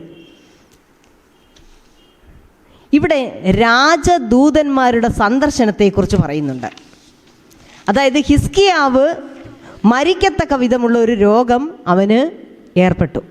അപ്പം യെശയ്യാ പ്രവാചകൻ അവനോട് പറയുകയാണ്, നിന്റെ ഗൃഹകാര്യം ക്രമത്തിലാക്കുക, നീ മരിച്ചു പോകും, സൗഖ്യമാകയില്ല നിശ്ചയം. നമ്മളോട് വന്ന് പറഞ്ഞാലും, പ്രത്യേകിച്ച് ഒരു പ്രവാചകനാ പറയുന്നെങ്കിൽ എന്തു ചെയ്യും? നമ്മൾ നമ്മുടെ ഉറ്റവരെ ഓർക്കും, ഉടയവരെ ഓർക്കും, നാം ചെയ്തു വെച്ച പല കാര്യങ്ങളും ഓർക്കും. ഈ ഭൂമിയിൽ നാം സ്നേഹിക്കുന്ന പലതുമുണ്ട്. അതിനെയൊക്കെ വിട്ടുപോകാൻ നമുക്ക് വളരെ ബുദ്ധിമുട്ട് തോന്നും. ഹിസ്കിയാവിനും അതാണ്. താൻ പോയി കഴിഞ്ഞാൽ ഈ യെരുശലേമിൻ്റെ കാര്യം എന്താകും? ഈ യെരുശലേം ഇല്ലാതാകുമോ? ഒത്തിരി ചിന്തകൾ അവനെ ഭരിച്ചിരിക്കാം. എന്തായാലും എന്തു ചെയ്തു? അവൻ കരഞ്ഞു പ്രാർത്ഥിച്ചു എന്നാണ് പറയുന്നത്. അവൻ്റെ കരച്ചിലോടെയുള്ള പ്രാർത്ഥന എന്തു ചെയ്തു? ദൈവം കണ്ടു. അവൻ്റെ ആയുസ്സിനോട് അവൻ എന്തൊക്കെ ചെയ്തു കൊടുത്തു? അവൻ്റെ ആയുസ്സിനോട് 15 സംവത്സരം കൂട്ടുമെന്ന് പറഞ്ഞു. അശൂർ രാജാവിൻ്റെ കയ്യിൽ നിന്ന് അവനെയും യെരുശലേം നഗരത്തെയും വിടുവിക്കുമെന്ന് ദൈവം വാഗ്ദത്തം ചെയ്തു. ഇതിനൊക്കെയുള്ള ഒരു അടയാളവും ദൈവം അവന് കൊടുത്തു. എന്താണ്? ആകാശിൻ്റെ ഘടികാരത്തിൽ നിന്ന് സൂര്യഗതി അനുസരിച്ച് ഇറങ്ങിപ്പോയ നിഴലിനെ ഞാൻ 10 പടി പിന്നോക്കം തിരിയുമാറാക്കും. അതുപോലെ സംഭവിച്ചു. നോക്കി, ആഹാസ് അവൻ്റെ അപ്പനാണ് ഉണ്ടാക്കിയ ആ ഘടികാരം എന്ന് വെച്ചാൽ ഈ പണ്ട് കാലം തൊട്ടേ ഈ ബാബിലോണിയക്കാർ ഈ സൂര്യനെ നോക്കിക്കൊണ്ട് നിഴലിനെ നോക്കിയിട്ടും സമയങ്ങളെയൊക്കെ നിശ്ചയിച്ചിരുന്ന ആളുകളാണ്. അപ്പോൾ അവരെന്ത് ചെയ്തു? ഇതിൻ്റെ ചലനങ്ങളും ഇതിൻ്റെ നിഴലിൻ്റെ നീക്കങ്ങളും എപ്പോഴും ശ്രദ്ധിക്കുന്നവരായിരുന്നു. അപ്പം ആകാശിൻ്റെ ഘടികാരത്തിൽ നിന്ന് 10 അടി ഈ നിഴൽ പിന്നോക്കം പോയപ്പോൾ തന്നെ എന്ത് ചെയ്തു? ആളുകൾ ശ്രദ്ധിച്ചു. അവിടെ ഉണ്ടായിരുന്ന വാന നിരീക്ഷകർ, അവിടെ ഉണ്ടായിരുന്ന ആളുകൾ, സൂര്യഗോളങ്ങളെ ശ്രദ്ധിക്കുന്ന നിരീക്ഷകർ അത് ശ്രദ്ധിച്ചു. അവരത് അവിടുത്തെ രാജാവിനെ അറിയിച്ചു. അങ്ങനെ മൊരോദാക് ബാലാദാർ എന്ന് പറയുന്ന രാജാവ് അവൻ്റെ ദൂതന്മാരെ അയച്ചു. അതായത് ഇവർക്ക് മനസ്സിലായി ഹിസ്കിയാവിന് സൗഖ്യമായി, അല്ലെങ്കിൽ യെരുശലേമിൽ എന്തോ ഒരു അത്ഭുതം സംഭവിച്ചിരിക്കുന്നു. ആ അത്ഭുതം അറിയണം. പണ്ടും ഇങ്ങനെ തന്നെയാണ്. കാരണം കിഴക്ക് നിന്ന് വിദ്വാൻമാരെങ്ങനെയാണ് കർത്താവിൻ്റെ അടുത്ത് വന്നത്? യേശു ബേത്ലഹേമിൽ ജനിച്ചു എന്ന് അവർ അറിഞ്ഞത് അവരെങ്ങനെയാണ്? നക്ഷത്രങ്ങളെ നോക്കിയാണ്. അപ്പം ഈ നക്ഷത്രത്തെ നോക്കിക്കൊണ്ട് അവരവിടെ വന്നെങ്കിൽ ഇതുപോലെ തന്നെ ഈ സൂര്യൻ്റെ ഗതിക്ക് മാറ്റം വന്നപ്പോൾ യെരുശലേമിൽ എന്തോ സംഭവിച്ചു, യഹോവ എന്തോ ചെയ്തിട്ടുണ്ടെന്ന് അവർക്ക് മനസ്സിലായി. അതറിയാൻ വേണ്ടിയിട്ട് അവരെന്ത് ചെയ്തു? തൻ്റെ ദൂതന്മാരെ അയച്ചു. ശരിക്കും പറയുകയാണെങ്കിൽ ഇതൊരു വല്ലാത്തൊരു നിമിഷമാണ്. കാരണം ദൈവത്തിൻ്റെ നാമം ഏറ്റവും മഹത്വപ്പെടുത്താൻ ഒരു നല്ല അവസരമാണ് ഇവിടെ ആർക്ക് കൊടുത്തത്? ഹിസ്കിയാവിന് ദൈവം കൊടുത്തത്. പക്ഷേ ഈ സന്ദർശനം ഉപയോഗപ്പെടുത്താൻ ഹിസ്കിയാവിനായില്ല. അവൻ എന്ത് ചെയ്തു? ദൈവം തനിക്ക് നൽകിയ ആയുസ്സിനേക്കാളും നന്മയെക്കാളും താൻ സമ്പാദിച്ചു കൂട്ടിയ നിധികുംഭങ്ങൾ കാട്ടി എന്ത് ചെയ്തു? ആത്മപ്രശംസയിൽ അവൻ അന്ധനായിപ്പോയി. അവൻ അവരെ കാണിക്കാത്ത ഒരു വസ്തുവുമില്ലായിരുന്നു. തനിക്ക് കിട്ടിയ ധനം, തൻ്റെ ആർമിയുടെ ശക്തി, അവിടെ എന്തെല്ലാം ഉണ്ടോ, മാനുഷ്യഗതിയിൽ എന്തെല്ലാം ഉയർച്ചയ്ക്ക് കാരണമായിട്ടുണ്ടോ അതെല്ലാം അവൻ കാട്ടി. നമുക്ക് ബൈബിളിൽ പറയുന്നത് എന്താ? തന്നെത്താൻ ഉയർത്തുന്നവനെല്ലാം താഴ്ത്തപ്പെടും. ഒരുപക്ഷെ അവൻ ദൈവനാമം ഉയർത്തിയിരുന്നെങ്കിൽ ഈ രാജദൂതന്മാർ മൂലം അനേകം ബാബിലോണിയർ ഒരുപക്ഷെ ദൈവത്തിൽ വിശ്വസിച്ചേനെ. ആ സമീപ പ്രാന്ത പ്രദേശങ്ങൾ മുഴുവനുമുള്ള രാജ്യങ്ങളിലും എന്ത് ചെയ്തു? ഈവൻ അസീറിയൻ സാമ്രാജ്യത്തിൽ പോലും എന്ത് ചെയ്തു? ഒരു ഇളക്കം സംഭവിച്ചേനെ. കാരണം ദൈവം എത്ര വലിയവനാണെന്ന് അവർ അറിഞ്ഞേനെ. കുറേ പേരെങ്കിലും ദൈവത്തിൽ വിശ്വസിച്ചേനെ. പക്ഷെ സംഭവിച്ചത് എന്താണ്? യഹോവ അവനോട് പറയുകയാണ്, നീ എന്നെ ഉയർത്തേണ്ടതിന് പകരം നീ ആത്മപ്രശംസ ചെയ്തുകൊണ്ട് എന്ത് ചെയ്തു? ഇതെല്ലാം ബാബിലോണിലേക്ക് എടുത്തുകൊണ്ട് പോകുന്ന കാലം വരും. നിന്റെ പുത്രന്മാർ ബാബേൽ രാജാവിൻ്റെ രാജധാനിയിൽ ഷണ്ഡന്മാരായിരിക്കും. അപ്പോഴും ആഹാസ് പറയാ, ദൈവമേ, ഇത് എൻ്റെ കാലത്ത് സംഭവിക്കില്ലല്ലോ, സംഭവിക്കുന്നത് നല്ലത്. അതെന്ത് ചെയ്തു? അപ്പം ദൈവനാമം ഉയർത്തി കാണിക്കാൻ നമുക്കൊരവസരം കിട്ടിയാൽ നാം എന്ത് ചെയ്യും? നമുക്ക് കിട്ടിയ നന്മകൾ നമ്മൾ ദൈവനാമത്തിനായി ഉയർത്തിപ്പിടിക്കുമോ? അതോ നമുക്ക് കിട്ടിയ നന്മകൾ നമ്മുടെ നേട്ടങ്ങളായിട്ട് നാം ഉയർത്തിപ്പിടിക്കുമോ? ഏതാണ് നമ്മൾ ചെയ്യുന്നത്? നമ്മൾ ആലോചിക്കേണ്ടതാണ്. ഈ പാഠത്തിൽ നമ്മൾ പഠിക്കുന്നതും പ്രധാനമായിട്ട് 3 കാര്യങ്ങളാണ്. ഒന്ന്, ആരെയാണ് നാം ആശ്രയിക്കേണ്ടത്? ആരെയാണ് നാം വിശ്വസിക്കേണ്ടത്? എന്തുകൊണ്ടാണ് നാം ദൈവത്തെ വിശ്വസിക്കേണ്ടത് മനുഷ്യനേക്കാൾ? മനുഷ്യൻ എന്ത് ചെയ്യാൻ പറ്റും? ആഹാസിനും ഹിസ്കിയാവിനെയും അശൂർ രാജാക്കന്മാർ ചതിച്ചതുപോലെ ചതിക്കാൻ പറ്റും. വാക്കിൽ നിന്നും പിന്മാറാൻ പറ്റും. പക്ഷേ ദൈവം എന്ത് ചെയ്തു? വാക്ക് പറഞ്ഞാൽ വാക്ക് അനുസരിച്ച് പ്രവർത്തിക്കുന്നവനാണ്. മൂന്നാമത്, നമ്മുടെ പേഴ്സണൽ കലാമിറ്റീസ്, നമ്മുടെ വ്യക്തിപരമായ നാശനഷ്ടങ്ങളിലും എന്ത് ചെയ്തു? ദൈവം നമ്മോട് കൂടെ ഉണ്ടാകും. നമ്മുടെ രോഗത്തിന് സൗഖ്യം വരുത്താനായിട്ട്, നമ്മുടെ ആയുസ്സിനെ നീട്ടിത്തരാനായിട്ട്, നമ്മുടെ താലന്തുകളെ വർദ്ധിപ്പിക്കാനായിട്ട്, ഇതിനെല്ലാം ദൈവത്തിന് കഴിയും. അപ്പം നമുക്ക് കിട്ടുന്ന നന്മകൾ നമ്മൾ ദൈവനാമത്തിനായി ഉയർത്തിപ്പിടിക്കുക. എത്ര വലിയത് കാര്യങ്ങൾ നമ്മൾ നേടിയെടുത്തെന്ന് പറഞ്ഞാലും അശൂരിനുണ്ടായ ഒരു പതനം പോലെ ഒറ്റ രാത്രി കൊണ്ട് ദൈവത്തിന് നിശേഷം അവരെ നാമാവശേഷമാക്കാൻ സാധിച്ചെങ്കിൽ അത്രയും വലിയൊരു ദൈവത്തെ വിളിക്കാനായിട്ടും മഹത്വപ്പെടുത്തുവാനുമാണ് നാം കൂടിയിരിക്കുന്നത്. അതുകൊണ്ട് നമ്മുടെ ശിഷ്ടമുള്ള ജീവിതകാലം ദൈവത്തിൻ്റെ മഹത്വത്തിനായും ദൈവത്തിൻ്റെ നന്മകളെ പ്രകീർത്തിക്കുന്നവരായിരിക്കും ദൈവവേലയിലായിരിക്കാൻ തക്കവണ്ണം ദൈവം നമ്മെ സഹായിക്കട്ടെ. അതിനായി ദൈവം നമ്മെ അനുഗ്രഹിക്കട്ടെ. ആമേൻ.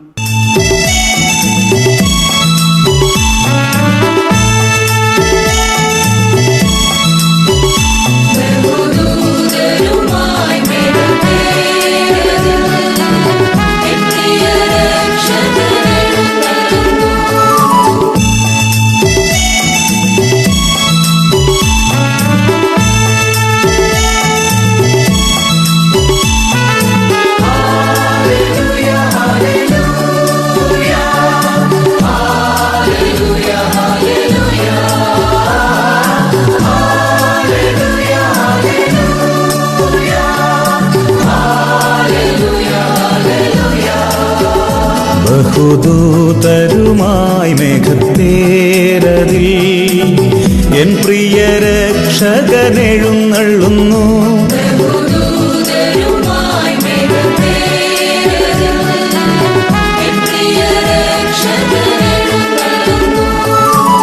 സർവമിഴികളും ദർശിച്ചിടുമാ പ്രത്യക്ഷതയൻ യേശു വരുമ്പോൾ.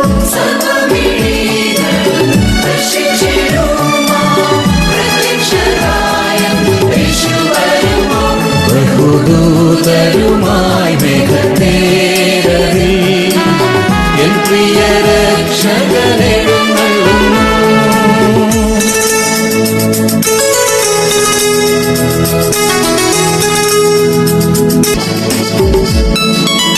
മിന്നൽ പിണർ പോൽ ശോഭിക്കുമാദിനം പ്രധാന ദൂതൻ തൻ കാഹളം കേട്ടിടുമ്പോൾ.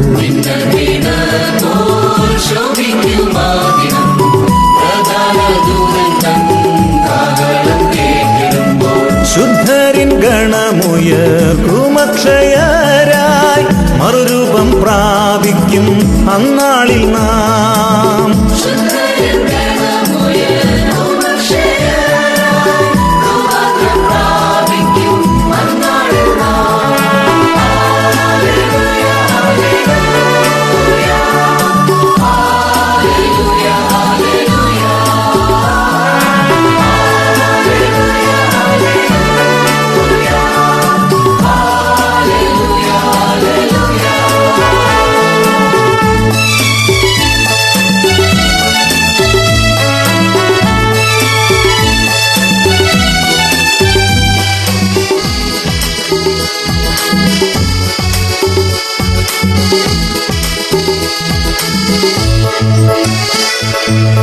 തൻ വരവിൻ ദിനം അത്ഭുതമാം ദിനം രോഗദുഃഖാദികൾ മാറിടുമാ ദിനം.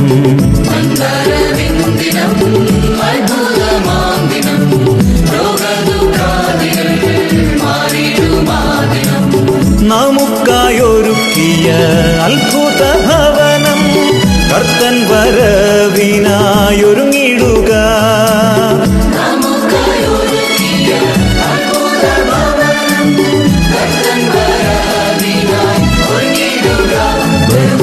ബഹുദൂതരുമായി മേഘത്തേരതിൽ എൻ പ്രിയ രക്ഷകനെഴുന്നള്ളുന്നു. ബഹുദൂതരുമായി മേഘത്തേരതിൽ എൻ പ്രിയ രക്ഷകനെഴുന്നള്ളുന്നു. സർവമിഴികളും ദർശിച്ചിടുമാ പ്രത്യക്ഷതയൻ യേശു വരുമ്പോൾ.